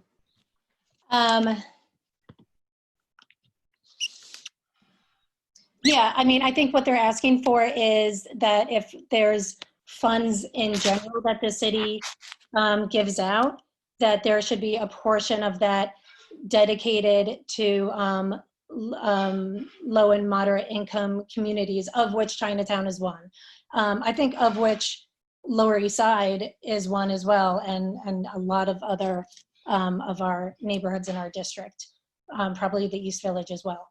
So I don't think that's, I don't think it's a big, I don't think it leaves our other neighborhoods out, but it does make a nod towards what Chinatown was dealing with. Or we were all kind of aware of this pandemic. My only, sorry, and I'll just quick follow up is, again, 100% understand kind of where the resolution is coming from in terms of supporting Chinatown. My only question, and I know where you have a lot to discuss here, is just whether or not we would want to have a separate kind of pro-Chinatown resolution, just because there's so much that they have specifically endured, or whether or not that just causes more confusion or more issues. Just because to me, it just seems a little bit kind of like tucked in here, versus kind of something where there's more of a standalone argument or kind of standalone just stating the case as to why we specifically want to call out Chinatown. Megan, you're muted. Yes, I think you're right, but here's what I want to say about this whole thing in general. Everyone is going to read these resolutions and see more needs. The needs are immense and the needs are great. And the problem with what we're doing right now is that we're working under a lot of time constraints. So we're trying to get at as much as we can as possible. Like, yes, would it be probably a better idea to have an entire other resolution just focused on Chinatown? It might, but maybe we can focus on that next month, but where does that leave us? Things get passed, then the following month, and next thing you know, it's fall, and so there is a time sensitivity thing. Cool. Totally understand the point around expediency and kind of like separate resolution versus a bundled resolution. And I think it makes sense based on the expediency issue. Sorry. Alex. I agree with Joe about the identification of Chinatown at the end of this resolution. When I read the 2 points, then that's part of the first point. And when I read this resolution, it seems to be a little bit everywhere, right? So it seems to be directed specifically at issues with respect to small businesses. Then it speaks to Chinatown in particular based on what their funding requests and language requests have been, or language accessibility requests have been. Let me be more particular. It also includes reference to bids and organizations, which maybe should be its own resolution. It doesn't really fit into this. And then it has the thing about sidewalk cafes, presumably relative to the prior whereas, which is the outdoor dining, which is already going to be voted on tomorrow before the city council. So my issue with the DCA applications that Community Board 3 has approved, and it just says pending DCA applications, I think, is that a lot of times we're hearing applications where we don't necessarily understand the nuances of the cafe permitting. And The city is already permitting outdoor dining in areas where outdoor dining can happen, but this is talking about allowing people to have sidewalk cafes pending the approval of cafes that might not be approved for technical reasons. It's different with SLA applications. They're almost always approved, which is why we're always working to develop stipulations and operating agreements with them. But it's not quite the same with DC applications for the technical reasons. They're almost always approved otherwise. So I just don't know about the inclusion, because I don't know that the helping them have a sidewalk cafe at this point in advance of having the permit is doing them any good, because they're going to have outdoor seating of some kind, although it's going to be prescribed by social distancing guidelines. Alistair. And we've already voted on that. I'm okay with this resolution as it is. My only two comments is I wasn't sure about narrowing down Chinatown, like Joe mentioned, mentioning it, how it's mentioned here, because you might have other businesses that come and say, well, we were vandalized and we need relief too. But I think Megan addressed that point. And just the only comment is, I don't know if the last paragraph is necessary about the PPE, because I don't know if the city's, if that's something too complicated or if that's something that the city's able to do. That's all. But other than that, I'm fine with this. Thank you. Susan. So a few things. I'm glad the issue of Chinatown came up. I didn't catch it. So I think the problem is that you can't call out one neighborhood. And I think if instead you called out the situation, such as neighborhoods that have suffered, additional, this is not going to be eloquent, it's just the idea, additional issues that have exacerbated their problems. And you might even say, such as what we have seen in Chinatown. But I think you can't do like legislation that would be just for Chinatown. You can do it for a category. So I would like to suggest that instead you talk about what the issues are in Chinatown, so that other communities who might have the same issue could deal with it. As far as sidewalk cafes, I actually do know about that because it's come up in meetings that I've been at. I don't think there are delays at DCA. I think everything is on hold at DCA. What they are doing, and there's nothing that would be permitted without technical review. What they're doing is doing all the work. They're doing processing work and putting on hold any permitting or anything going to community boards. So that's the issue. It's not that they're not doing any work. They're getting things to the point where they're ready to go. And that's an issue that's been of concern to many people, which is why it's come up in meetings. Thank you. Megan, maybe we should find some alternative language to make the Chinatown clause broader. Olympia and then Ellen. Olympia, please. So I have language that I can paste in the chat or email you. I have the 4 asks that Cooper Square and FAB, that are 2 local organizations, have put forward through USB NYC. I already mentioned there would be further resolved. So one is about the fact that the CLA, the Commercial Lease Assistance Program, has been defunded, and a lot of local organizations have used these legal services. And so I would suggest that we enter that language.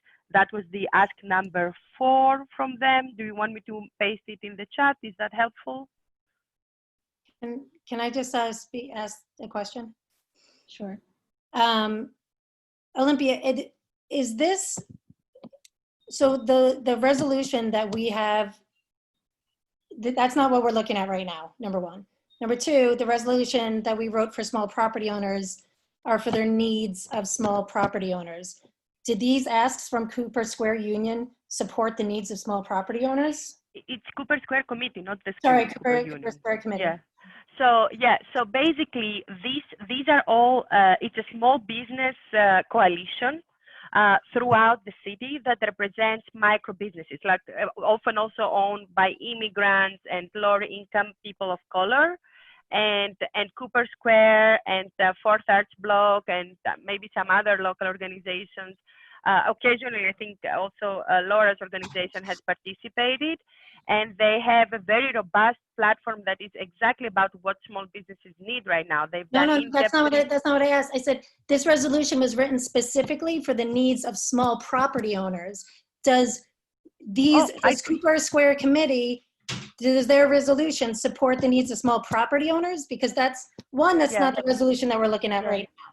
But two, if one, when we get to the landlord resolution, is it going to address the needs of small property owners? No, I'm actually contributing this language for the draft of resolution for the immediate needs of small businesses. It's this one, Megan. Yeah, I'm not out of topic. No, sorry, because before when you mentioned, when we were talking about the one with the real estate taxes, you had mentioned, why didn't I speak to Cooper Square Committee about that? Yeah, I can explain. So the Cooper Square Committee has been very vocally supporting the Gannery's bill and the Yuling New bill, right? You know that. And so a lot of these organizations, they have huge issues with relief to landlords without any attachment of the relief to tenants directly, because not every landlord is great, like the ones that we have here. And so we need to make sure that, we balance any ask that we do. Also because when you cut property or delay the recipient, the arrival of it, that means the city has to cut stuff on the budget. That's why the business improvement president fairly articulated that they've been advised to do neutral, suggestions. However, the tenants and the landlords are negotiating very hard right now, and I wouldn't want CB3 to come out without listening to our local tenants. Right. But you should know that in my resolution, we have the property tax. Any property tax abatement is directly tied to forgiveness that they're giving to the commercial tenants. That's what's in our resolution. That's in the other resolution. Olympia, for your 4 things that are for small businesses, so we just stay focused here. It's this legal support thing. What are the other 3? Just brief. So the other 3 actually, only one actually won't be. It has to do with the excluded workers. So a lot of our local people are excluded for assistance. Oh, sorry. The chat has a limit how many characters I can paste. So I will paste it in 2 parts. Bear with me. We should start using Google Docs in these meetings or something like that. So the second one is about grants, because right now the small business services had 2 programs. One that was small business grants and the other one was small business loans. That the grants and the loans, I don't know, some could be forgivable, but the parameters as they were, as you read in the language that Cooper Square and the others at USB and NYC have drafted, were such that actually a lot of the money are still sitting in the city because the businesses couldn't qualify. And so I think it's very important that we make sure that the micro businesses that serve the most diverse population in our district can access support. The other 2 are controversial because one has to do with rent relief and the fact that asking small businesses to accrue debt is problematic. So since you're going to have the property tax ratio separately, I can offer those languages there if you want. One is about rent relief and the other one is about long-term protections, about commercial rent stabilization. Okay. So basically, this negotiation that Andrew was talking about, Andrew Riggi, like these should be negotiated in a way that it's a long-term sustainable thing, Ellen, you have your hand up. Olympia, we'll come back to that. Ellen. So as a Chinatown resident, as someone who grew up in Chinatown and still current resident and someone who sits on SLA and transportation, I have to say that this discussion is slightly concerning. And I think in particular, specifically, Chinatown with its narrow streets, it barely qualifies day-to-day in terms of social distancing. So to imagine outdoor seating is really shocking. And I'm not sure if it's going to be a welcoming move for the residents of Chinatown. I mean, we barely get down the street without bumping into someone. And this is a neighborhood, and it's usually a quiet neighborhood at night. So we really, I mean, it's a little concerning to me.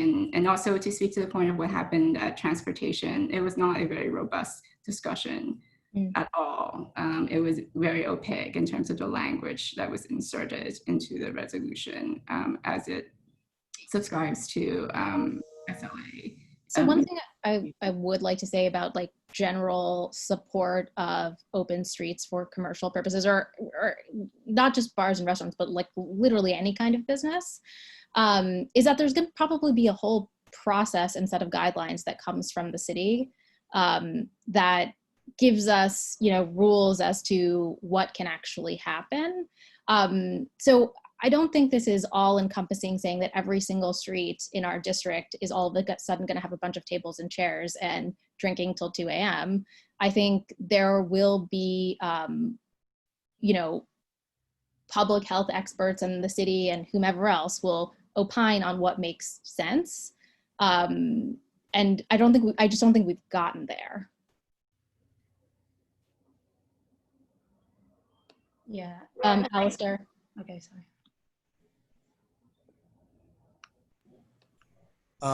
Yes, thanks. No, with Olympia, I value what Cooper Square Committee does, but it's mostly a tenant organization that works for tenants. And this is an economic development meeting that requires businesses, that is supposed to help businesses in a way. So I'm not sure if bringing them in the way that you're mentioning is necessary at this point in time. I mean, they have valuable feedback, but I think the bid and business owners are the ones that are running the businesses, and they're suffering, and they have feedback that goes in, and bringing. I mean, Alistair, just a point of you are wrong in the sense that they actually are landlords to a lot of businesses, and they have received funding, and they're working citywide, like Lower East Side wide, with small businesses. They had a report. They're working with SBS, so they're actually very much in touch with small businesses and representing them right now. Abigail Elfman is the director of that program, and I'm happy to hook you up if you want to help them. You know, I've spoken to Abigail. I know her. I was just looking at their website. Just at the website, and you know, that's not really their focus.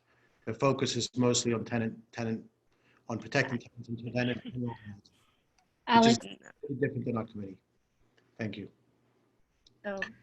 Yeah, thanks, but I think I was going to make the same point as Olympia, which is that they are sort of very broad-based and have a broad constituency.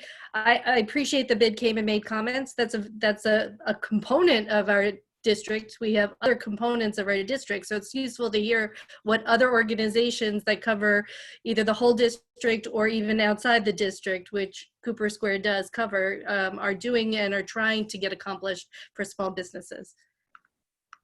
Okay, Megan. Yeah.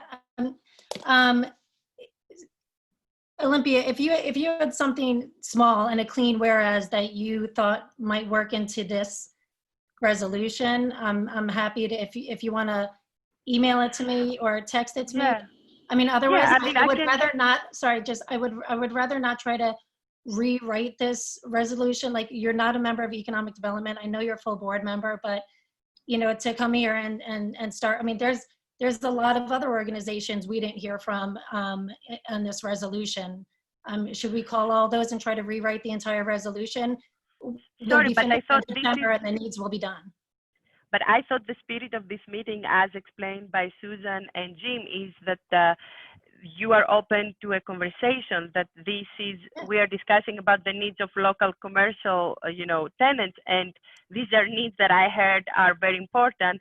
It happens to be that Cooper Square, but I'm working with many other businesses, as you know, from my work with the New York City Artists Coalition and the Nightlife Advisory Board. So I mean, that's what I'm bringing. I'm happy. That's why I pasted your language in the chat, and I'm happy to work with you to offer the writing via email, and this way you can present it at full board. I'm trying to help you here, but I think we serve at the community board in order to serve the best we can all our community, especially the most vulnerable people.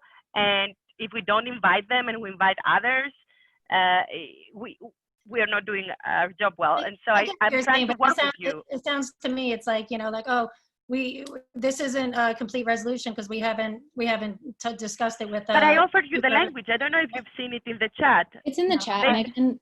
Olympia, what would be helpful though is if you could, you know, shorten it a little or like clean it up to I'm happy to do that. You know, I'm happy like to a do further that. resolved or whereas or whatever you'd like to see actually fits. That would be great.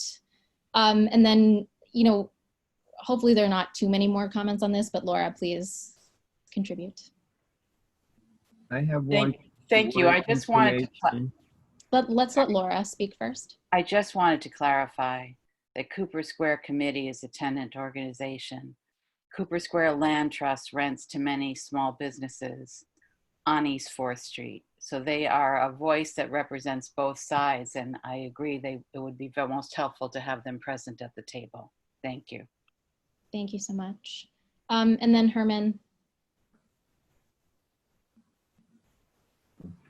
On both, I'm talking to directly to this on the second be further resolved, and the third be it resolved. Megan explained at least on the third be resolved that to expedite the DCA application is after the community board vote on it. Am I right? Megan?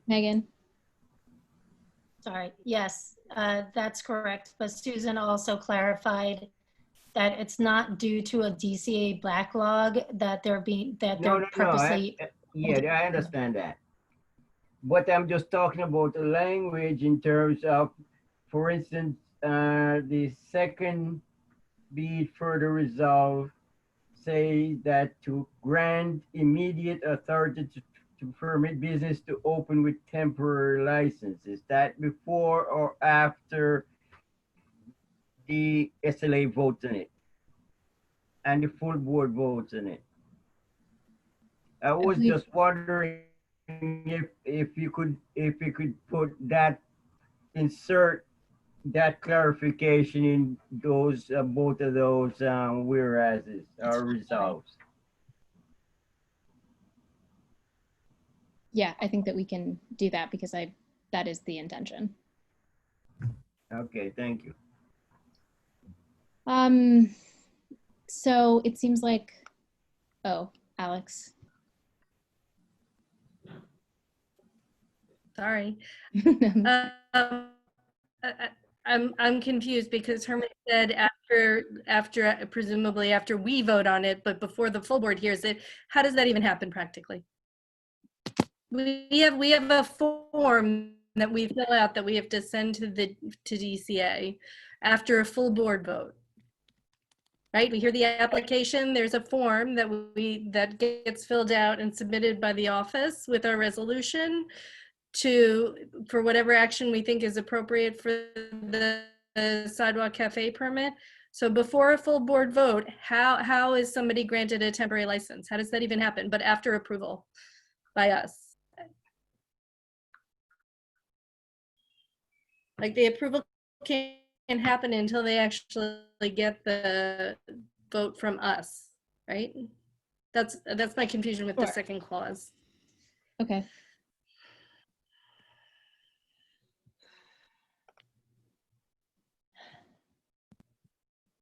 So there are no other hands up or comments. How do we move forward?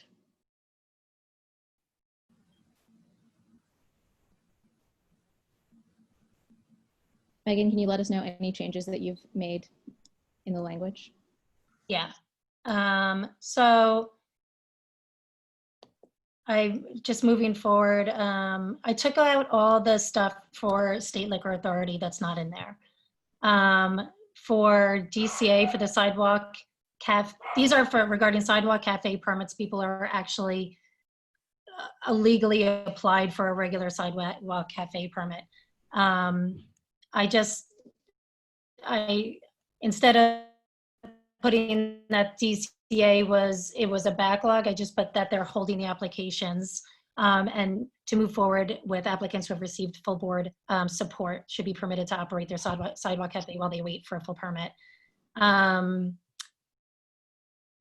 The Chinatown stuff, I think we should leave in there. I think, you know, I think they were doubly burdened, and you know, is it enough? No, but anybody else is welcome to write a resolution specifically based on Chinatown.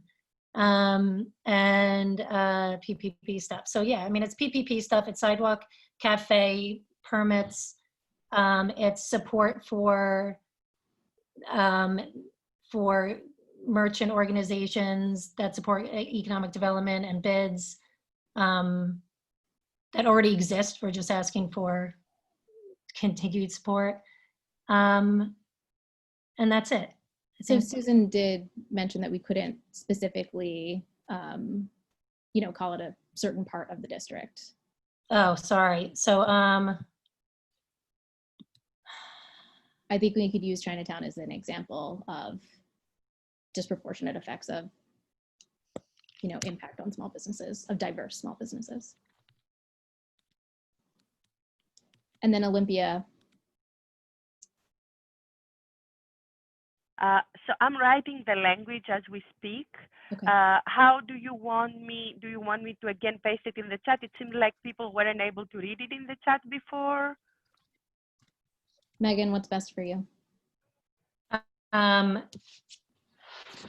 I can read it and you can type it, whatever you prefer. I would look, hold on, I'm just trying to find the chat. I'm having a hard time finding the chat while while I'm screen sharing. You click on chat on the bottom of the screen. Megan, sometimes when you're in a screen share, the controls move to the top of the screen, so you might have to hover over the top of your screen instead of the bottom.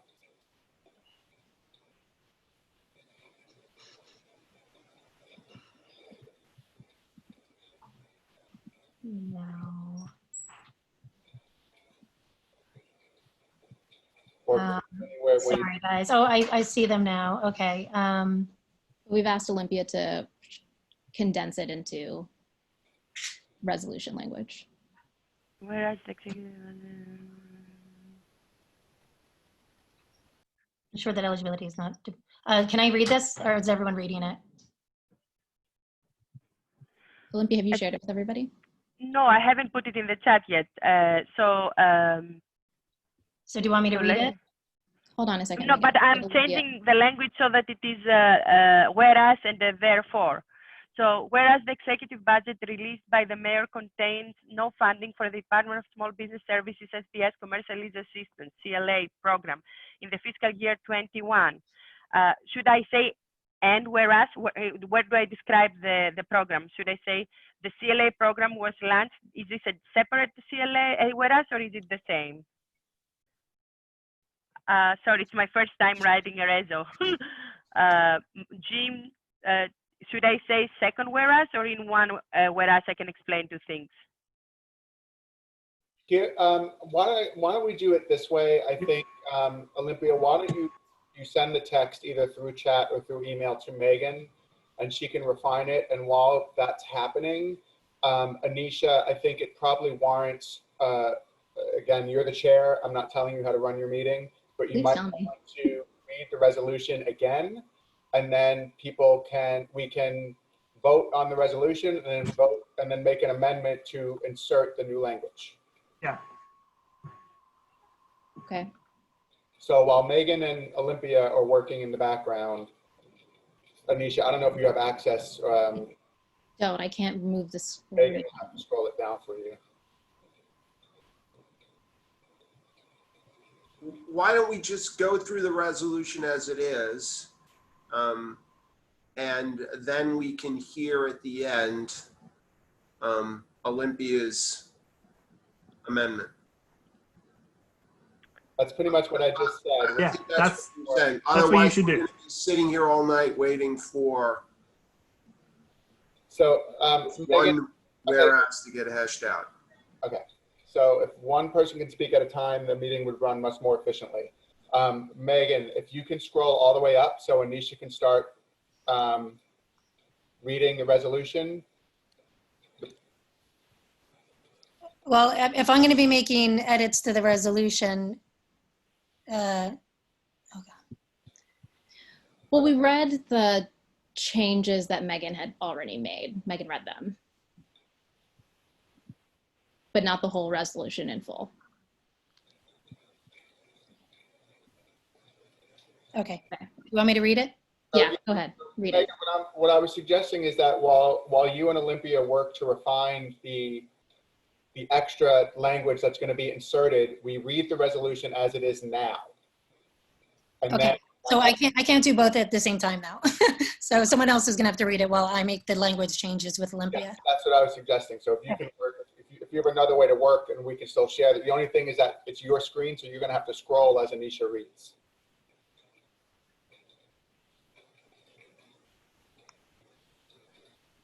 Okay, I'll go ahead and start. Whereas the COVID-19 pandemic has had an immediate and devastating effect on small businesses across New York City, and whereas while it is anticipated that a phased reopening is on the horizon, businesses will need as much support as possible from the city to weather the storm. And whereas commercial tenants have either suffered a total loss of revenue or a severe decline in revenue during this pandemic, are still bound by their leases to pay rent, and any relief must come from individual agreements with tenants make with their landlords. And Megan, you're gonna have to scroll down. Whereas while closed, many. Okay, well, so much for that. She probably can't be working on, Zoom is weird this way, which is why it's always better if somebody who's going to be editing a resolution that it's not be the person who's sharing their screen. Okay. You want me to try to read it? Is Megan back? Yes. Megan, could you share your screen again, or just go ahead and finish reading the resolution? I don't know what happened. It totally kicked me off. Okay. Do you mind just go ahead and finishing reading the resolution? Yeah, I just have to share my screen again. Give me 1 sec. Okay.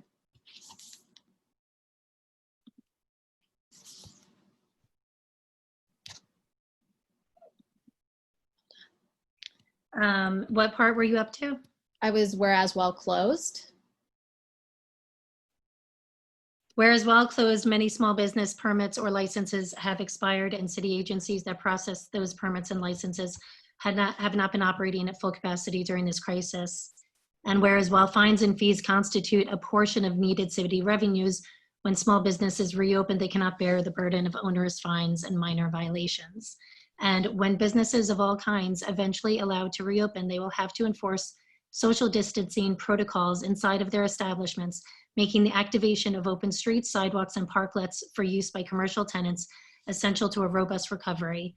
And whereas the effects of this crisis have already led to the closing of some small businesses and will continue to cause the loss of many more small businesses, requiring city and state authorities to do everything within their power to support efforts to reopen businesses and otherwise vacant storefronts, therefore be it resolved, the city must institute cure periods before issuing fines for business violations that do not pose an immediate hazard to the public or workers.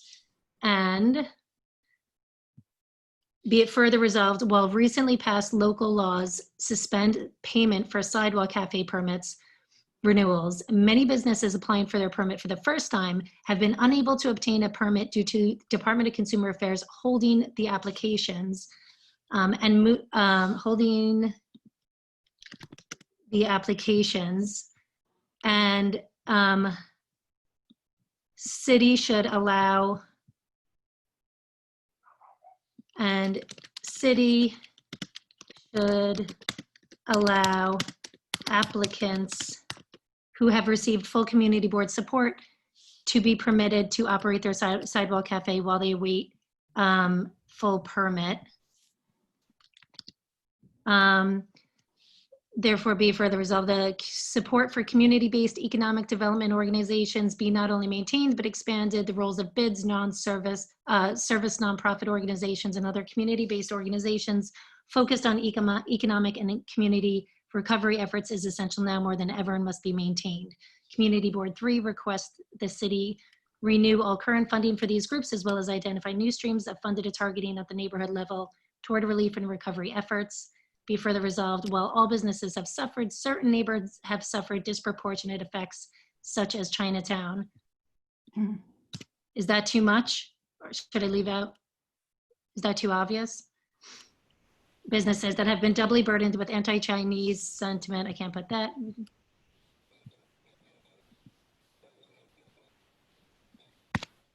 The city must set aside funds targeted toward businesses that are located in and serve the Chinatown community and effectively communicate the availability of these programs in native languages. Further resolved, the city must fund, source, and assist in procuring personal protective equipment for small businesses, mask disinfectants, yada, yada, other items to allow for safe operation that are become difficult to obtain. I don't know if we can say located and served. Okay. Chinatown. Targeted towards businesses and effectively communicate the availability of these programs in. Let's be targeted towards businesses that are located, that are,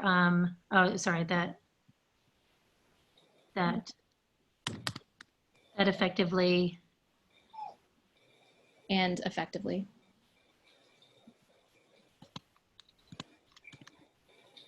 Okay. And then if you want, if you're not, look, the community board has already voted or took a position on open streets. So if going up, we want to take out, sorry, where is it? The idea, this, if you want to take this, if you want to take this one out, you know, we could do that. And just keep it. Andrew seems to be positive about I was going to suggest that as a compromise. Alex, you have your hand up. Yeah, there's an error in one. And does the DCA one make sense if you broke up, Alex. graph out? Say it again. First, let me rephrase. Does the DCA sure? Does the DCA paragraph make paragraph? Does it make any businesses social distancing? Otherwise, it seems ultra specific in what's otherwise a very general. Has been sort of a general all businesses, because businesses a sort of resolution. Maybe you should then move it up to where permitting and fines are, because there are other paragraphs. But I saw a mistake in the last whereas clause. So I have that question, but I also saw a mistake in the last whereas clause where it says reopen new businesses. So I think you just have to clarify if you want to reopen businesses or assist new businesses. Because you can't reopen new businesses. All right. To reopen businesses. Okay. And then I'm not exactly sure what you're getting at with the in otherwise vacant storefront. Well, I thought the whole purpose of adding in the specific whereas clause about DCA was because you wanted to somehow assist social, outdoor dining and social distancing, so that businesses can more quickly move outside. But if you don't have any reference to that, it is kind of lost in this resolution, I think, where it is. Or seems like a very particular thing that you're pointing to, in which case maybe you should move it up to where you talk about permitting issues and other things, and then just stick in that, you know, in an effort to assist businesses with such things, then you would, you know, perhaps one of those things could be to do this. I can't see those paragraphs. Maybe I'll just add something about to support efforts in social distancing, something like that here. Can I speak to the DCA? Yes, go ahead, Susan. Okay, so the use of streets for outdoor seating is totally separate from the sidewalk cafe. And one is before the sidewalk cafes are allowed. There may be social distancing guidelines, or I'm sure there will be for the sidewalk cafes, but that's a different thing than using the streets. So what the concern is of the businesses is that when the sidewalk cafes are allowed, that, you know, that they'll be able to get their permits right away, that they won't be put on hold. I think that's their concern. So I think that speaks to the point of just moving this up into an area where we're talking about regulatory relief, which is really what this speaks to. I don't know if it's regulatory because there's no regulation against procedural relief. Yeah. Whatever the term of art is. Alex, where did you envision this moving up to? I can't see it. It's higher. Can you scroll down a little so that I can see up?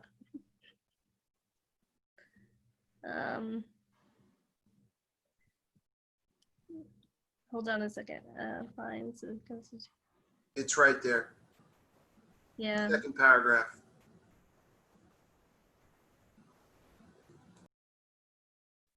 That's, to me, that's totally different. That's talking about like when Department of Health comes in and they see bleach underneath your bar and they say, you know, toxic waste in food I area. think Alex is saying just to move it under that paragraph so that it flows better as a resolution. About the permits or licenses, not the fines. Yeah. So, but it's a therefore be it resolved, not a whereas. Oh, I'm sorry. I thought it was part of. Okay, then just leave it where it is. Sorry. Okay, the last. I just thought it was relative to it. Never mind. Hi, sweetie. Olympia. Yes, so I already both pasted the language for the two amendments in the chat and emailed Mega. I want to apologize. I have a prior commitment. I'm entering another meeting at 9 p.m. In terms of the other reasons that you will be discussing, if you want to, like without having debate, if Jim or someone could share the text, this way I can prepare the language for velocity. This way you present it at the full board. Fundamentally, I mean, or we can include Cooper Square. I don't know what's the process.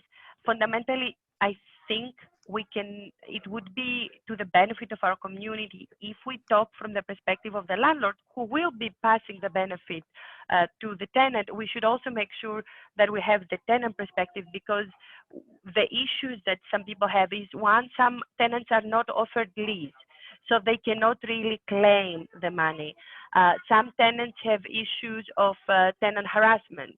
So again, not all landlords are awesome, right? Like not all tenants are awesome. So it's very important that if we weigh in as CB3, we balance that reso in a way that we give something from both perspectives, because ultimately I think the commercial tenants are very vulnerable.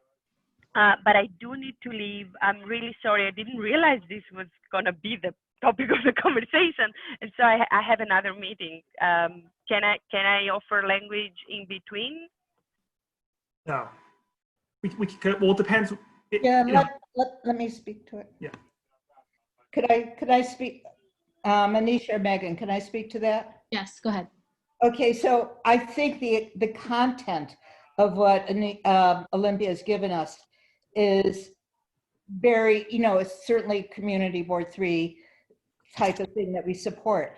I would say it's not at all analogous or parallel to the resolution that you wrote, which is a very broad, it's a resolution about broad needs. And this language is about specific programs in the executive budget. It is like the letter we wrote to the mayor about SYEP. And I'm going to say that to compare it, the resolution is like a district needs statement type of comment, and the new language is like a budget, is a budget priority. And I want to make a suggestion that maybe what we could do is get the whole Cooper Square ask or their whole resolution and separately support that. There is a time sensitivity issue. This is going to be voted this month. Before the end of the month, the budget passes. So I can change the language if you think it's too legalese. I can make it more layperson. I did this super fast while I'm following everything. But it is important, like a time sensitivity. It was legalese. I said it was not parallel. You know what? I really wish Cooper Square had come to us and said, you know, we want you to support this and that kind of thing. So we would. Yeah. Why didn't we invite them as we invited the bid? We should Why have, didn't right? they invite us? Why didn't they invite us or reach out to us? But it's done. All I'm saying is that it's totally different. This material about specific funding is totally different than the rest of the resolution. I'm not saying we shouldn't do it maybe separately, but it doesn't fit into this resolution because it's about specific programs under, you know, for next year. This resolution is not about any specific programs. It's general broad asks. But we're talking about the needs of the small businesses, and the small businesses are using this SBS program, and this SBS program is being cut as we speak. But I think my question was not about this, Rezo. My question is, because I do need to leave, but that's important for the benefit of everybody, not to have to debate this on the floor. If you want me, I can draft language remotely and have it ready to be read on the floor. Otherwise, I don't write it, and we debate it on the floor as you desire. But I need to leave by the next 5 minutes. Megan. Look, I think, you know, I agree with Susan. I think these are more budget requests than things for resolution, but I mean, I'm happy to put in and yes, I really, I wish that if there was a whole long list of needs that Cooper Square Committee had, that, you know, they would have reached out to us. Especially knowing that even if the resolution in particular wasn't on our agenda, immediate needs of small businesses was on our agenda. I'm happy to put in the commercial lease assistance program thing. And, you know, I of course agree with it and I think it's great. The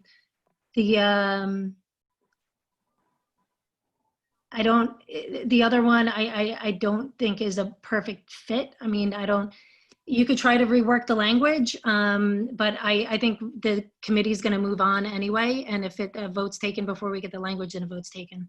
Let's go ahead and. Can I just jump in real quickly? Because I think there might be a little bit of a miscommunication. I think what Olympia is asking, and you can correct me if I'm wrong, Olympia, is that she has feedback for the other two resolutions that we haven't gotten to yet. And she would like to know if she should just draft up what she wants to add to that and send it to you before full board so that you can have a chance to maybe go into full board with a proposed amendment rather than it taking up time at full board for her to make that suggestion during the meeting. Exactly, thank you. That works. Alistair, you have your. So Olympia, that's your answer. She said that works. Alistair, you have your hand up. Thanks. Sorry, no, I agree with Susan. I think Olympia has some good points there, but they're very narrow and specific. And this is a very broad resolution. I also think it's very valuable for commercial tenants to have legal representation. I support that 100%. It's important to have educated tenants. I would only ask that I am sure there are small landlords out there that at this point in time cannot afford legal representation. It's extremely expensive. I see the legal bills and it makes me sick every time. not so much for me, but for even smaller landlords, I would ask that we request that free legal representation is also given to the other small businesses, which include the small landlords as well. That's it. If there is an income restriction, if they meet the income restriction, they would get it, but it's a very low, and I doubt that the landlord is as poor as those small businesses. But if they are, they can, I think, access it as a small business. Have it go both ways. That's fine. There are going to be landlords that are going to have some serious problems, and they. Yes, so they are eligible. If they are a small business and they meet the criteria, they are eligible. Yeah. Okay. As long as it's clear, it goes both ways. That's fine. I mean, it's the Department of Small Business Services. You can read it. It's not my program. Any small business that meets the threshold that's entering into commercial lease or participating in a commercial lease can access this program. Okay, great, fantastic. I had no idea how it worked, but I support that. Okay, so I feel like we've decided that that's the last thing that we are adding, that piece, and then we can move on from this. Megan, Thank you, everybody. Bye. Thank you.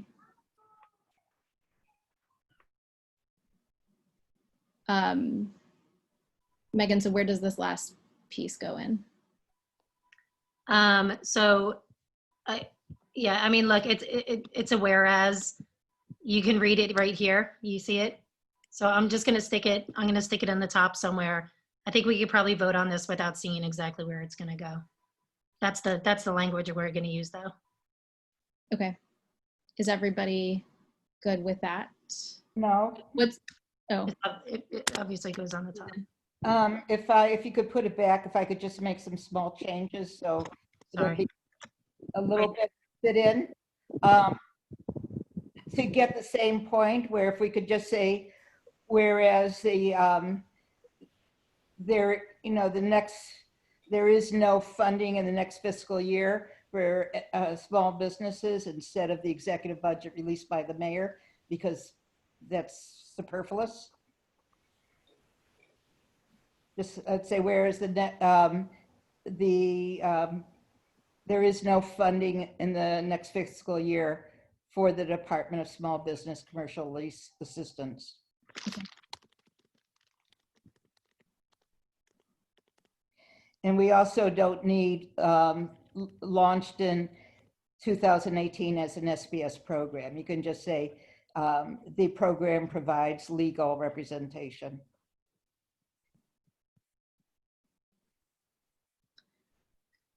Anything else on that, Susan? Yeah, where the CLC launched in 2018 as an SBS program. You don't need that. You can just say the CLA program provides. Yeah. Okay, great. And then Laura, last comment on this.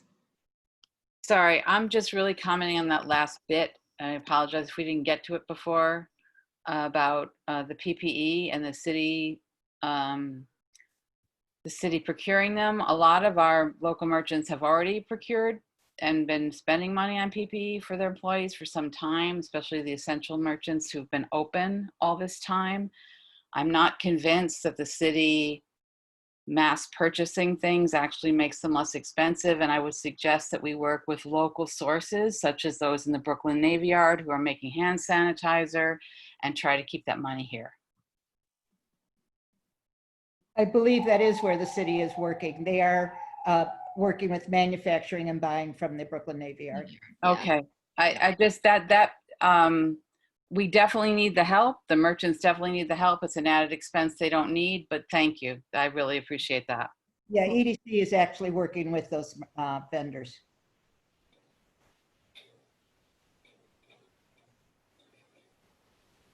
Okay, great. I guess I'm asking for something that says procure locally, if we could.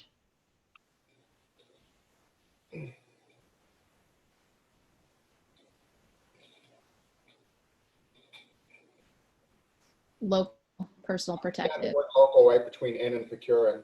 Yeah.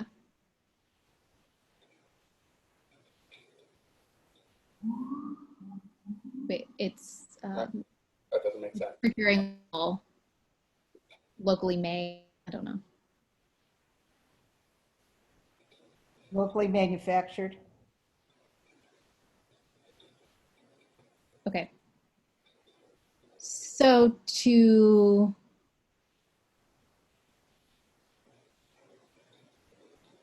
resolution, do we need or on this? Can you hear me? Yeah, No. go ahead. Oh, so I think we finished with this resolution. What is next actually? We take approving? a vote. Okay, do we do a roll? Well, is there a motion to approve? Oh, Joe has his. Sorry, small thing. Just on the local front, we can leave the language in if we want, but I would like to say like recommend locally, because I've been working on a foundation to try to procure PPE, and like the market moves on a near daily basis. And we have never been able to buy anything locally. So I would just like with a suggestion to buy locally or something. It's small, I know, but just adding 2 cents. Okay. Is there a motion to approve this resolution?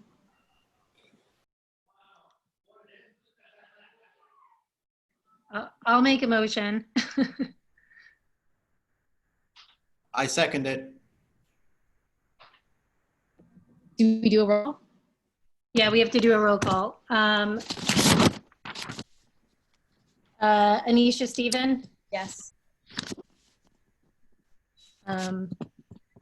Megan Joy, yes. Alistair? Yes.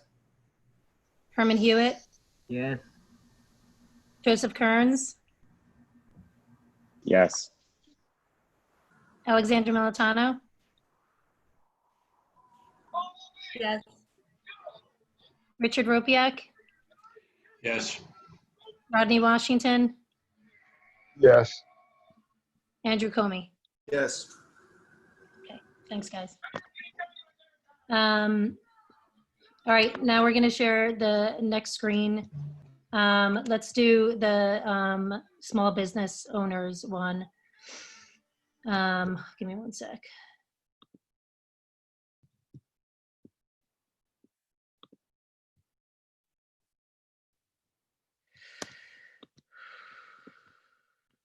You know, hey, Michael, are you still on? Yeah, what do you need? Can you share the resolution for the property owners? Sure. Thanks. You have to, I'm going to kick you out of sharing. There we go. Okay, sorry.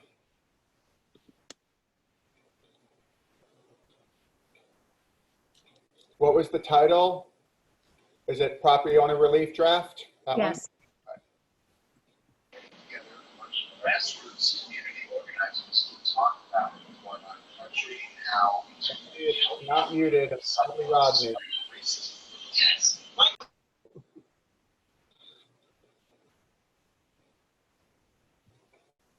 So do you mind if I just speak to this for a minute? It's your meeting. So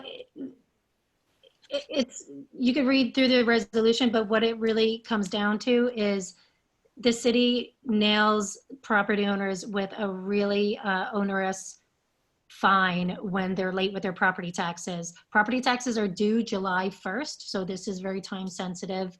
And most landlords have not received rents from their commercial tenants, which are a huge part of them paying their property taxes. So this isn't saying, hey, don't pay your property taxes. It's just, hey, we're not going to kick you while you're down. You know, like we're going to lower the amount of the fine, or we'll let you pay it. We'll give you a few extra months to pay it to December 31st. So this really should not be a controversial, and I really did not intend it to be a controversial a resolution. And this is specific to smaller property owners.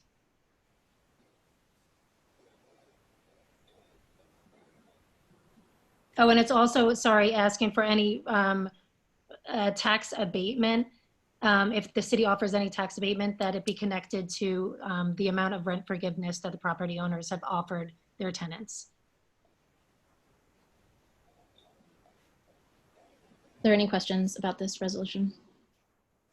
I'd like to make a motion that we adopt this resolution.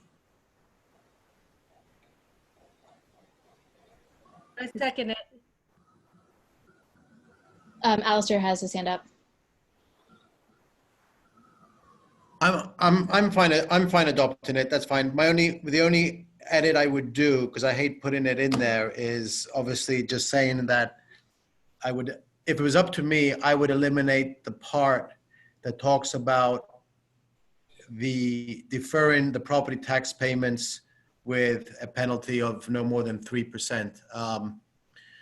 That's giving something to the city rather than reducing the property taxes. You're just kind of pushing the peanut along.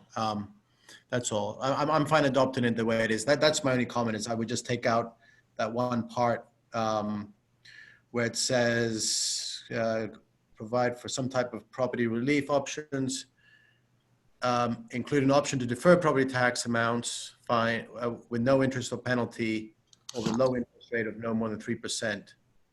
I would just have the ability to abate portions of property tax amounts due to the, I would just prefer saying we would like to abate the property tax amounts to an amount equal to the rent forgiven for commercial residential rent. That makes it easier for landlords, because then they know if they give a concession to the commercial tenants, they're getting that back on the property taxes. If you're just saying you're still going to owe the money and it's a 3% interest, that you're just pushing, you're pushing the problem along. So I would be a little bit more aggressive on this than the way it's written here. Although I don't think that's going to happen out there. Alex had her hand up. So I guess a question and a point. If you tie it to the commercial, any kind of commercial abatement, what happens to the property owners who have no commercial? And then the other thing was, I was just wondering how the 3% was derived, since the only person who spoke to it tonight was Michael, and he talked about 1%. This resolution is written specifically for small property owners that have retail on the ground level. That's in one of the whereases. So, and then the 3%, I mean, yes, I'm sure Michael would love one. I think they just added in the 3% because it was more reasonable than 1%. But I kind of like Alistair's. I'm actually fine with that change. Can you just say it again, Alistair, so I can make the change? Sorry. So looking at that thereof paragraph, yeah. Community Board 3 requests that the city immediately reconsider and provide for some type of property relief options for such relief, include an option, then delete everything. Okay. Such as the ability to abate portions of property tax amounts due that are equal to the amount of rent forgiven for commercial and residential tenants in April, May, and June. Susan.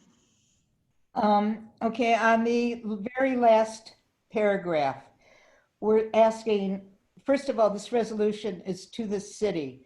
In the last paragraph, we're asking the state to work through with a city agency. I'm very confused by that.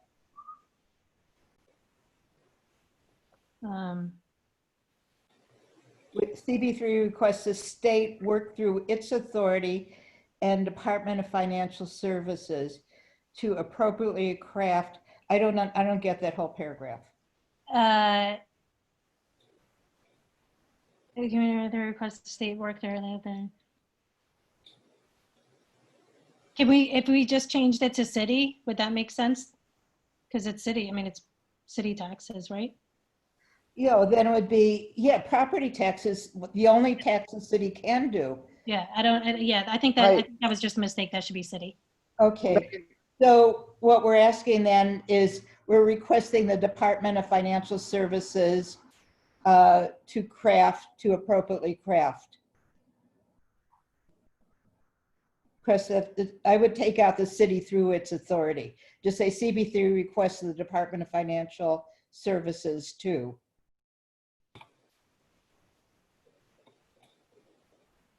And it sounds like what you're asking for is mandatory mediation. Is that it? Yes. Well, then why don't we put that? Okay. Request mandatory mediation. That the Department of Financial Services implement mandatory mediation that would require. Yeah, not the craft regulatory relief. Yeah, mandatory mediation. And then get rid of the craft regulatory relief. Yeah. Michael, you have your hand up. Is that me?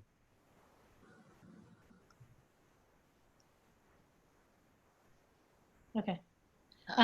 So with those changes, does the committee feel like they're ready to vote on this? Alex also has her hand up. Oh, sorry. Alex.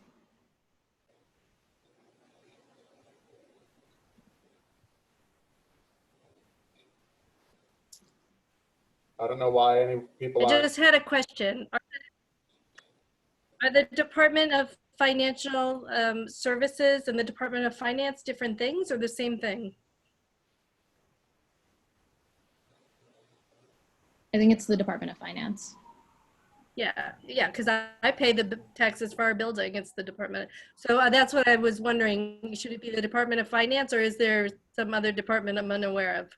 I'm not 100% sure, but I'm happy to put in Department of Finance. And I think the mix-up is that the Department of Financial Services is the state agency, and it might have just been a typo. And then last comment, Michael, if you can unmute yourself. Michael Forrest. Oh yeah, Michael Forrest. Hi, sorry. No, I was just answering Alexandra to the point of why commercial versus residential. You know, my thinking on this topic was just that because there was a mandated closure of the commercial spaces, that it's different for those buildings.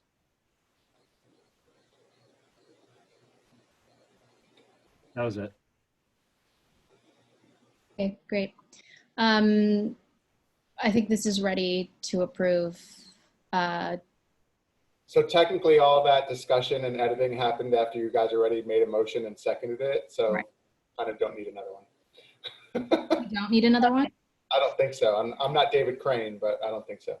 No, we just need a vote now. Yes. Okay, so Anisha Steven. Yes.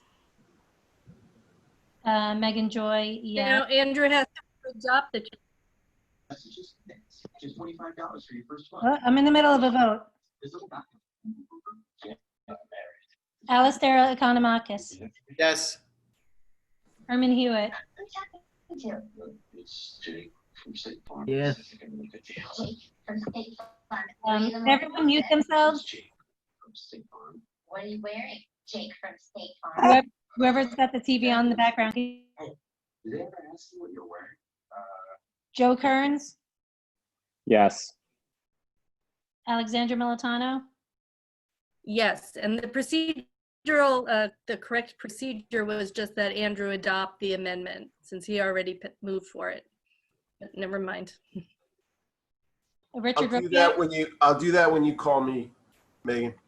Okay. Richard Ropiak. Yes. Rodney Washington. Yes. Andrew Comey. So I accept the amended language and I vote in favor of the resolution. Good, I hope so, because everyone else voted for it. Thanks, Andrew. Well, I made the first motion. No, I'm just laughing that we did it at the very last vote to accept it. Okay, last one. Let me see if I can share the screen.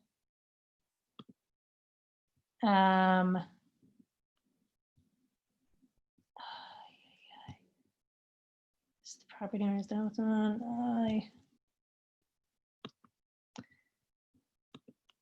I think I accidentally closed this one out. Give me one sec.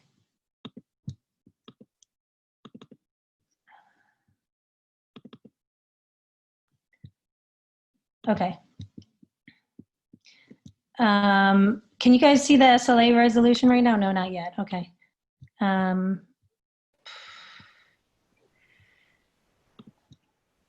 you want me to put it up, Megan? Up there. I got it. Yeah, sorry. That took so long.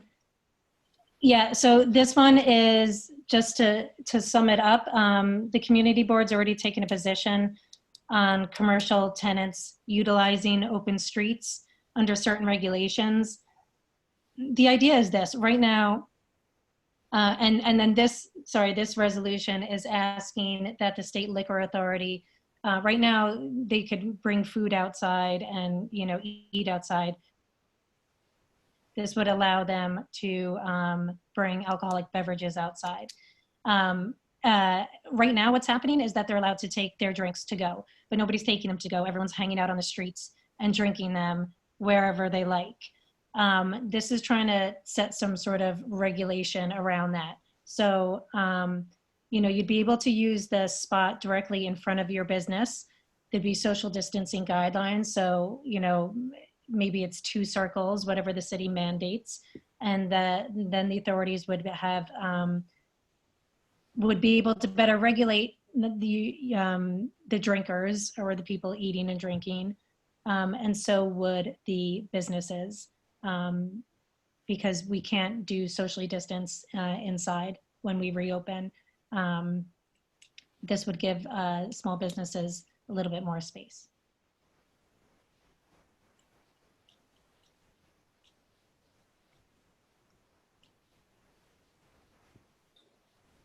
Susan. Okay, I'll speak to it from my position as district manager dealing with complaints. So right now, probably most of the complaints I am getting particularly in the East Village area, but throughout, is lack of social distancing. People are freaked out for public health reasons about these crowds of 40, 50 people hanging out in part of one block on Avenue B, St. Mark's, that kind of thing. There is a lot of bureaucratic and political problems between the police and the administration. As far as dealing with all this stuff, it has been impossible. And I think it would be a big improvement and something that we can have more weight to ask for enforcement. If there was specific social distancing guidelines, you can be here, and you can't be anywhere else, which I believe this is saying. The only problem I have is that I don't know how it will be enforced. But I think we need to have something where you can comply and enforcement of that that there will be enforcement of that compliance. Megan, could you scroll down a little bit so we can see the therefores?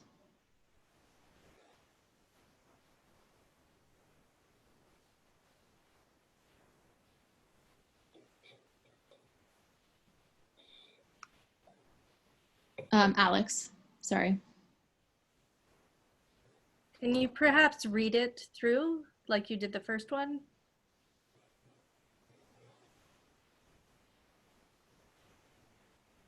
Whereas the COVID-19 public health emergency has created a unique set of hardships for residents, merchants, and property owners. And whereas Community Board 3 has endorsed via resolution attached here too, that was in your email, that Community Board 3 support, this is quoting Community Board 3's resolution on open spaces.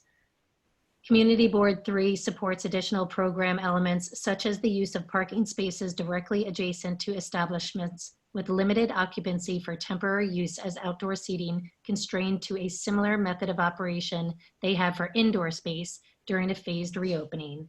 And Community Board 3 has endorsed via resolution attached here too, that any such program expansion has appropriately predetermined use regulations that align with an existing establishment's normal operation that encourage the resumption of commercial activity while ensuring limited disruption to residential quality of life, that operate no later than 10 p.m. daily on sidewalks or within the roadbed directly adjacent to the establishment. And whereas Community Board 3 has endorsed via resolution, Community Board 3 requests that the city and state and their respective agencies with appropriate jurisdiction expeditiously work to enact these programs in the coming weeks to protect and support small merchants as they begin modified operations in the near future, whereas extending existing methods of operation to the adjacent roadbed while indoor use restrictions are in place encourages establishment owners and operators to better manage and secure outdoor spaces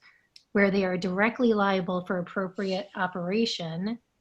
And whereas absent a defined regulatory environment, current conditions will worsen as a result of consumer demand and lack of planning for safe and appropriate operation of commercial establishments while indoor use restrictions are in place. And therefore be it resolved, Community Board 3 requests that the New York State Liquor Authority immediately provide required approval and/or authorizations to permit licensed establishments to operate within the parking spaces directly adjacent to their establishments, utilizing their existing method of operation.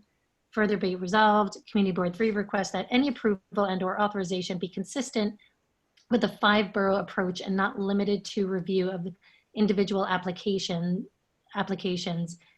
as has been the case throughout other jurisdictions within New York State.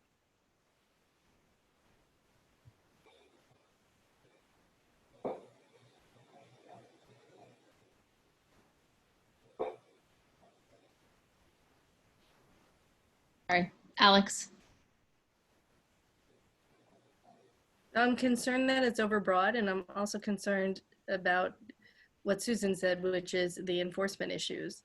I think that it bears having a discussion about it because tomorrow there's going to be a vote by the City Council about outdoor dining and what constitutes outdoor dining.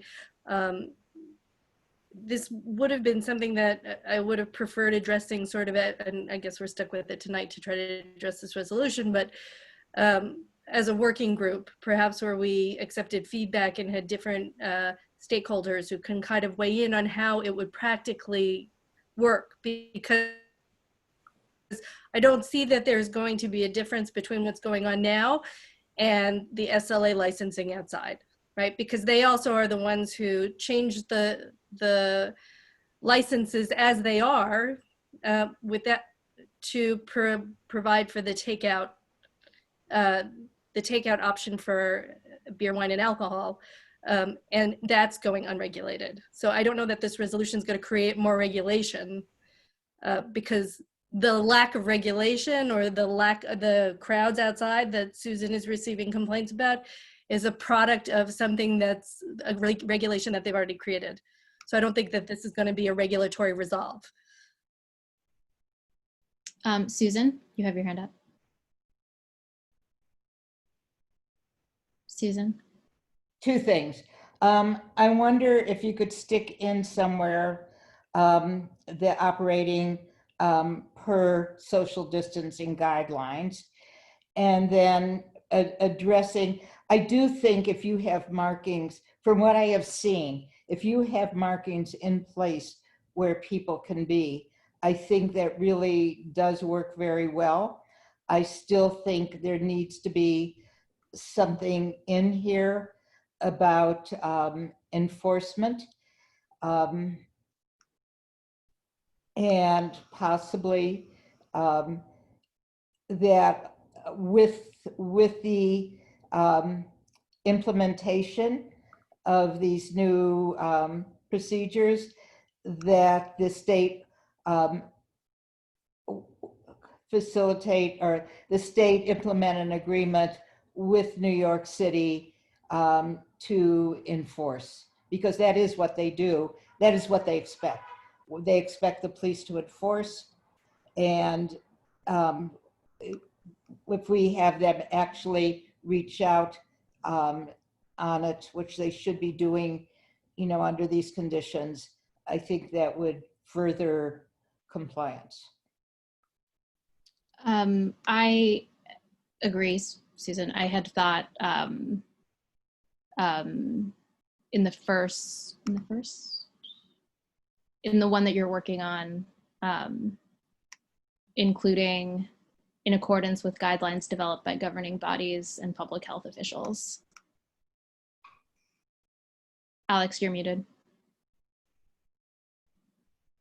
Oh, if you're saying. I'm just recognizing that we seem to not be trying to take this on, right? Where we actually propose what those guidelines might be. Maybe we can't do it here tonight, and that's unfortunate because I don't have enough time, but I see that other community boards have been able to do this with respect to temporary outdoor dining. So I feel that it's something we can't just leave to, and it's fine to put that in, but it's not something I think that we should be leaving to, you know, whatever they think is appropriate, but rather we should be trying to make an assessment about our communities and what we think is appropriate for our communities, even if they're just suggestions at the end of the day to our elected officials to consider when they're developing the guidelines. Laura, you have your hand up. Laura Sewell. Yeah, thank you. I'm sorry, Alice just took the words out of my mouth. I think that this is a situation where Albany, New York doesn't look like Avenue B, and we need to address that and figure out both with the cafe laws and the sidewalk cafe laws, how I can walk down the street safely without being in the tree pits, and what adjustments are made for that. But I think we should be driving this conversation and having input into this conversation and not just waiting for the guidelines to come, because we do have a unique situation. And I think we know it well, and I think we could help. I'd like to see the committee do that. Susan, you did have your hand up. I took it down. Okay. So I have a question. So just to Alex and Laura, do you have, because I agree, I think the community could have input on how this is regulated. Do you have any suggestions on what we can add to the resolution? No, I haven't really been thinking about it tonight. And I haven't even been thinking about this, except that, you know, since we voted on a resolution that was presented to us with respect to outdoor dining, and then seeing what Community Board 2 did in the space of, you know, very short period of time with the same issue, and I've only seen that this week, I've been trying to think, you know, how we could have it parameters for outdoor dining and social distancing that we think apply, you know, to our community. So I've been thinking about it in that terms. I hadn't really been thinking about it specific to this resolution because I only read it right before the meeting and I only read it through once. But I think it's like a discussion worth having because we have a very unique community. Our streets are different from other people's streets. There's a clause in here about the whole city, but you know, we're not like Williamsburg or Prospect Heights. We're not like Flushing. So how it gets affected might be different for us than how it gets affected for somewhere else. We have streets that are only 25 feet wide and we have to accommodate all the uses on the street. You know, I want everybody to be able to use their business if they can, to be able to walk down the street if they can in a safe way where they're not confronted by or impacted by people who are eating and drinking, because that invariably means unmasked people who are remaining outside, right? There are all these things that I think it would have been beneficial to have some sort of expert input about, you know, other than all the things I've seen or heard on TV, which, you know, maybe we're all experts at this point, having listened to many, many things over the course of 11 weeks. But I just think that we could have a discussion about this, and that we have the time for people to submit things to, you know, to put it as an agenda item, to have people submit things to us in writing, make, you know, develop protocols or parameters that we think might be appropriate, have public comment, and then actually be able to include it in a resolution so that the resolution and wait for any agency that's reviewing it.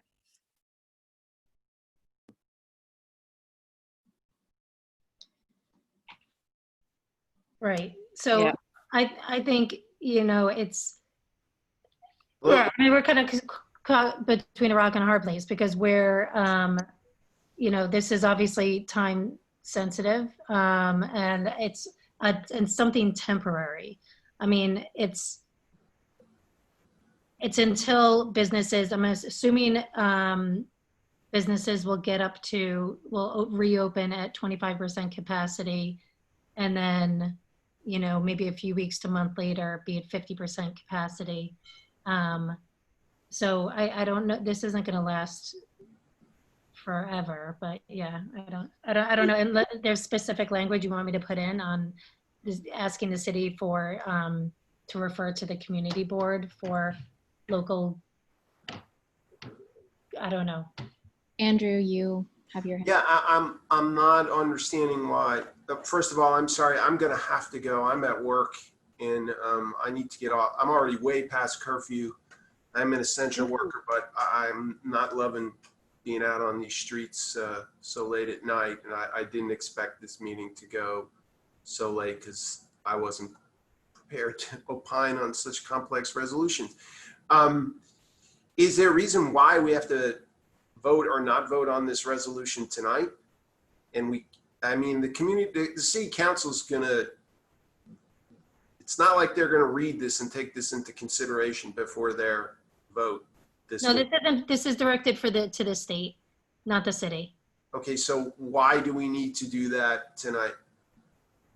Well, because the city's going to pass something, could pass something tomorrow that says, hey, you can serve customers outside. What? No, I understand that. Yeah, I mean, look, it means the customers are still going to bring their drinks outside to go. No, they are. So, I mean, it just adds a little bit more. It also adds this. If you're allowing the state liquor authority to extend your permit basically to the area outside of your business, then you're passing the liability to the business owner and off of the city.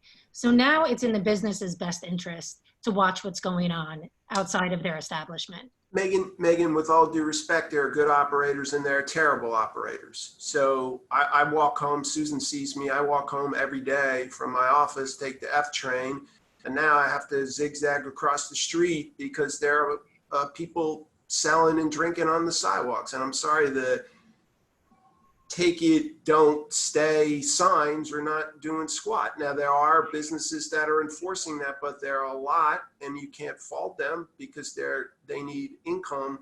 We're not enforcing it. So, I mean, it's 9:45 at night, and we're gonna pass a resolution that doesn't really have any teeth to it, anything that's gonna compel enforcement, et cetera. It seems a little short-sighted. Yeah, well, all right. So Susan, let's let Susan speak. So this is actually a very good conversation because it made me realize that we're talking about two different things.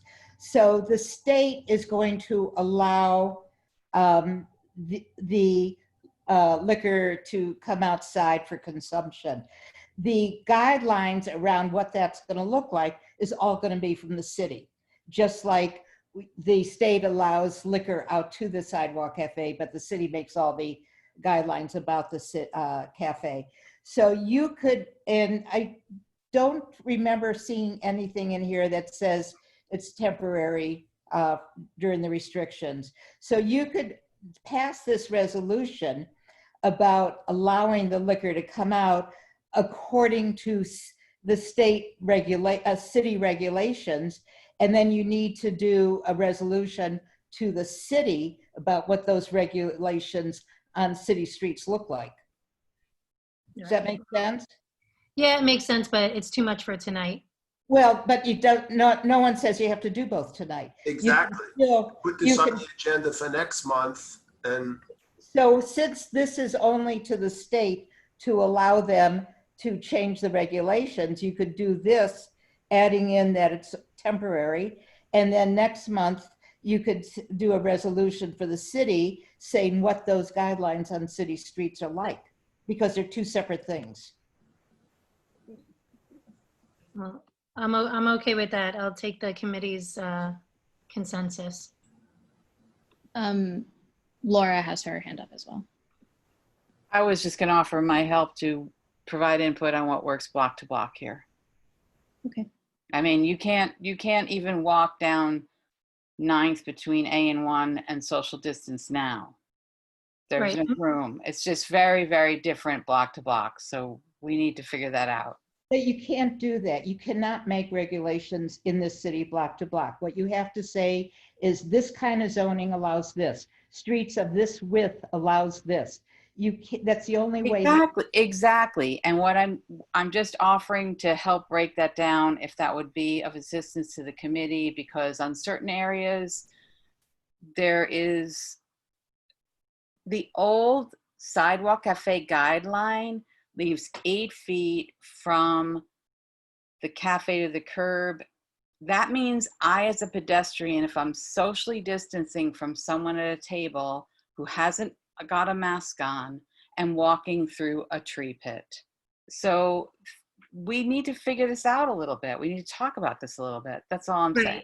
So I agree, and that resolution is not going to happen tonight. Alex has her hand up.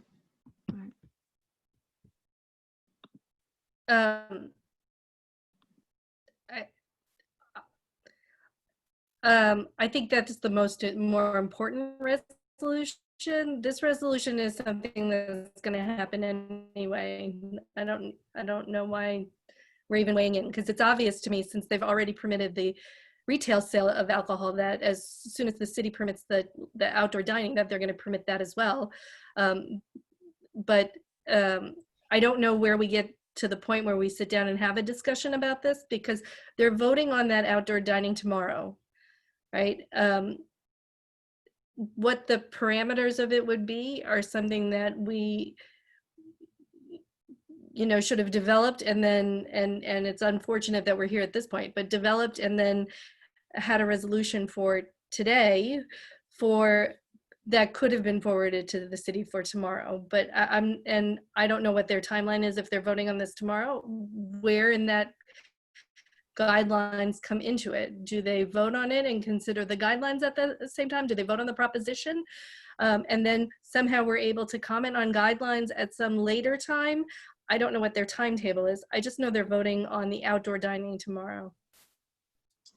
Laura, do you have an answer to that? Yeah. You have 3 days to submit written comments, 72 hours. I would say get it in 48, because I've used the website a lot.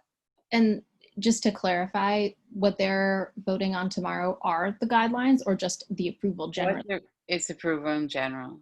Okay. So any comments you have that could inform that are welcome. It's a hearing.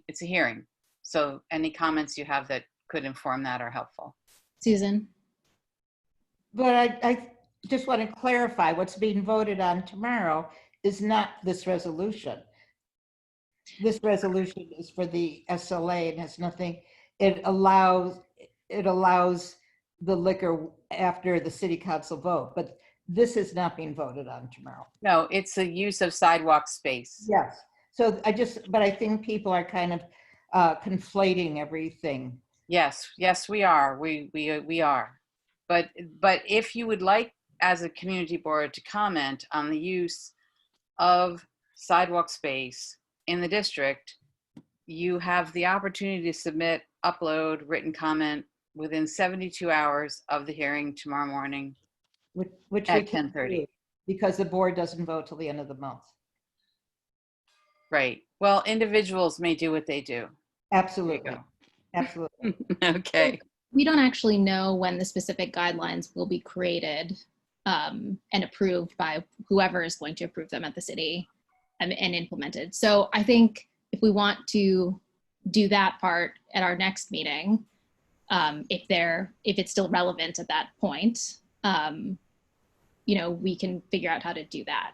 I think that's what I'm hearing from folks, that they want the opportunity to talk about it. So perhaps there is still time. I don't know, but not tonight.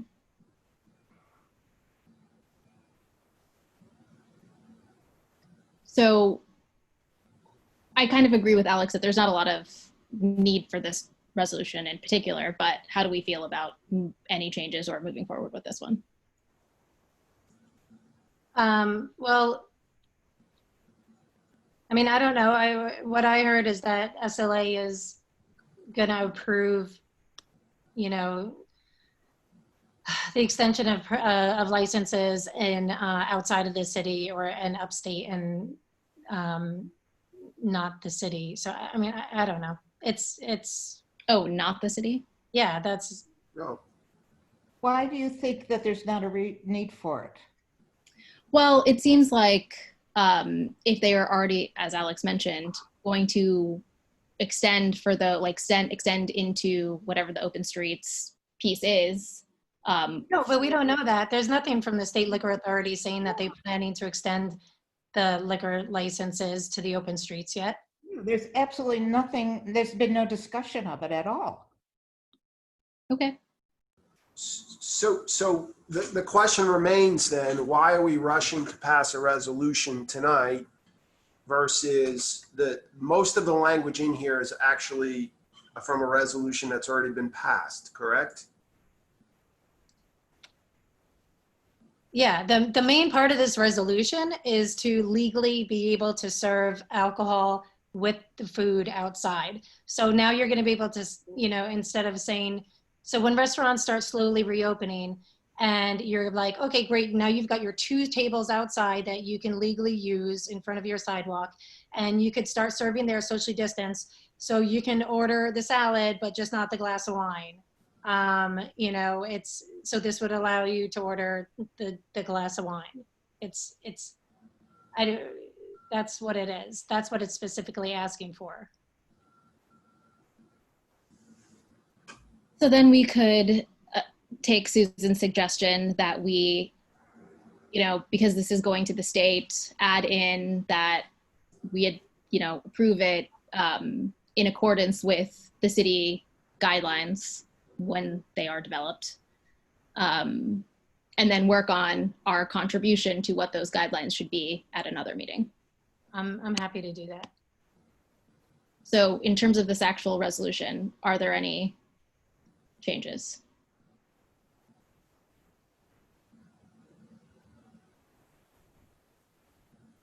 So right now the proposal is to amend the resolution based on the language, Anisha, that you and Susan were. Yeah, I'm putting together something now at this, therefore be it resolved. Alistair has his hand up.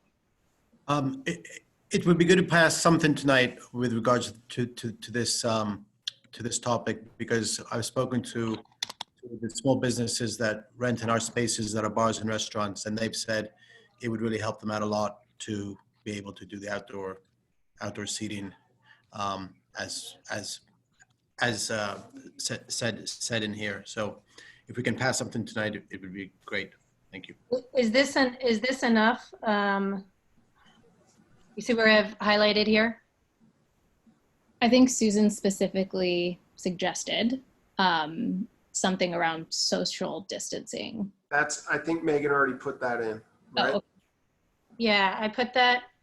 I'm just talking about right now according to the city regulations. Does that answer this, Susan? Does that answer the city regulations? If the social distancing is also someplace, is it? Yeah, okay, so it's already in there.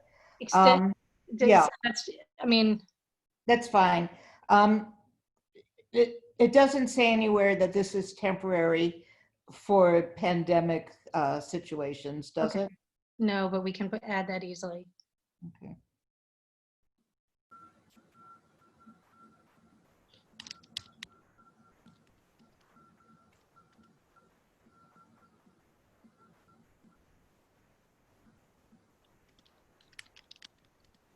Or what about during the state of emergency? Yeah.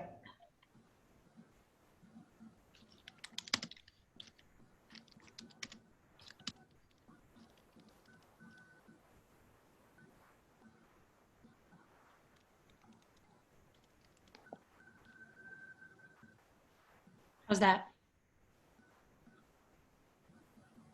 Yeah, did you see Laura's comment about this being for all businesses? No. Yeah, she put in the chat. So it should be for all the space should be available for all businesses, not just dining. Oh, well, yeah, I mean, that's already been voted on, the last thing. This isn't an open. You're right. You're Yeah. right. Take it back. Okay. Okay, are we ready to vote on this?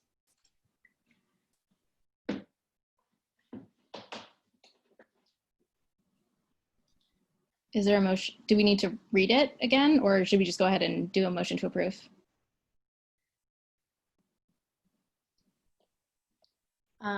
That's to you guys. If nobody on the committee wants it read, then you can vote on it as Yeah, is. raise your hand if you want it read. I'm making a motion to approve. All right, Anisha Stephen, Yes. Megan Joy, yes. Alistair Economakis, Yes. Herman Hewitt. Herman, Yes. Joe Kearns, Yes. Alexandra Militano, Yes. Richard Ropiak. Yes. Thanks for staying with us, Richard. Rodney Washington, Yes. Andrew Comey. No. All right. Thank you.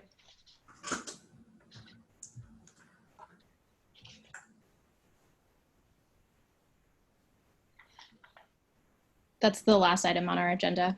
That's it. Yay. Good night, guys. All right. Thanks, everybody. You have to vote to adjourn. Motion to adjourn. Thank you. All in favor? Aye. Aye. Okay. Aye. Thanks, guys. Thanks, Good guys. night. Good night. Good night.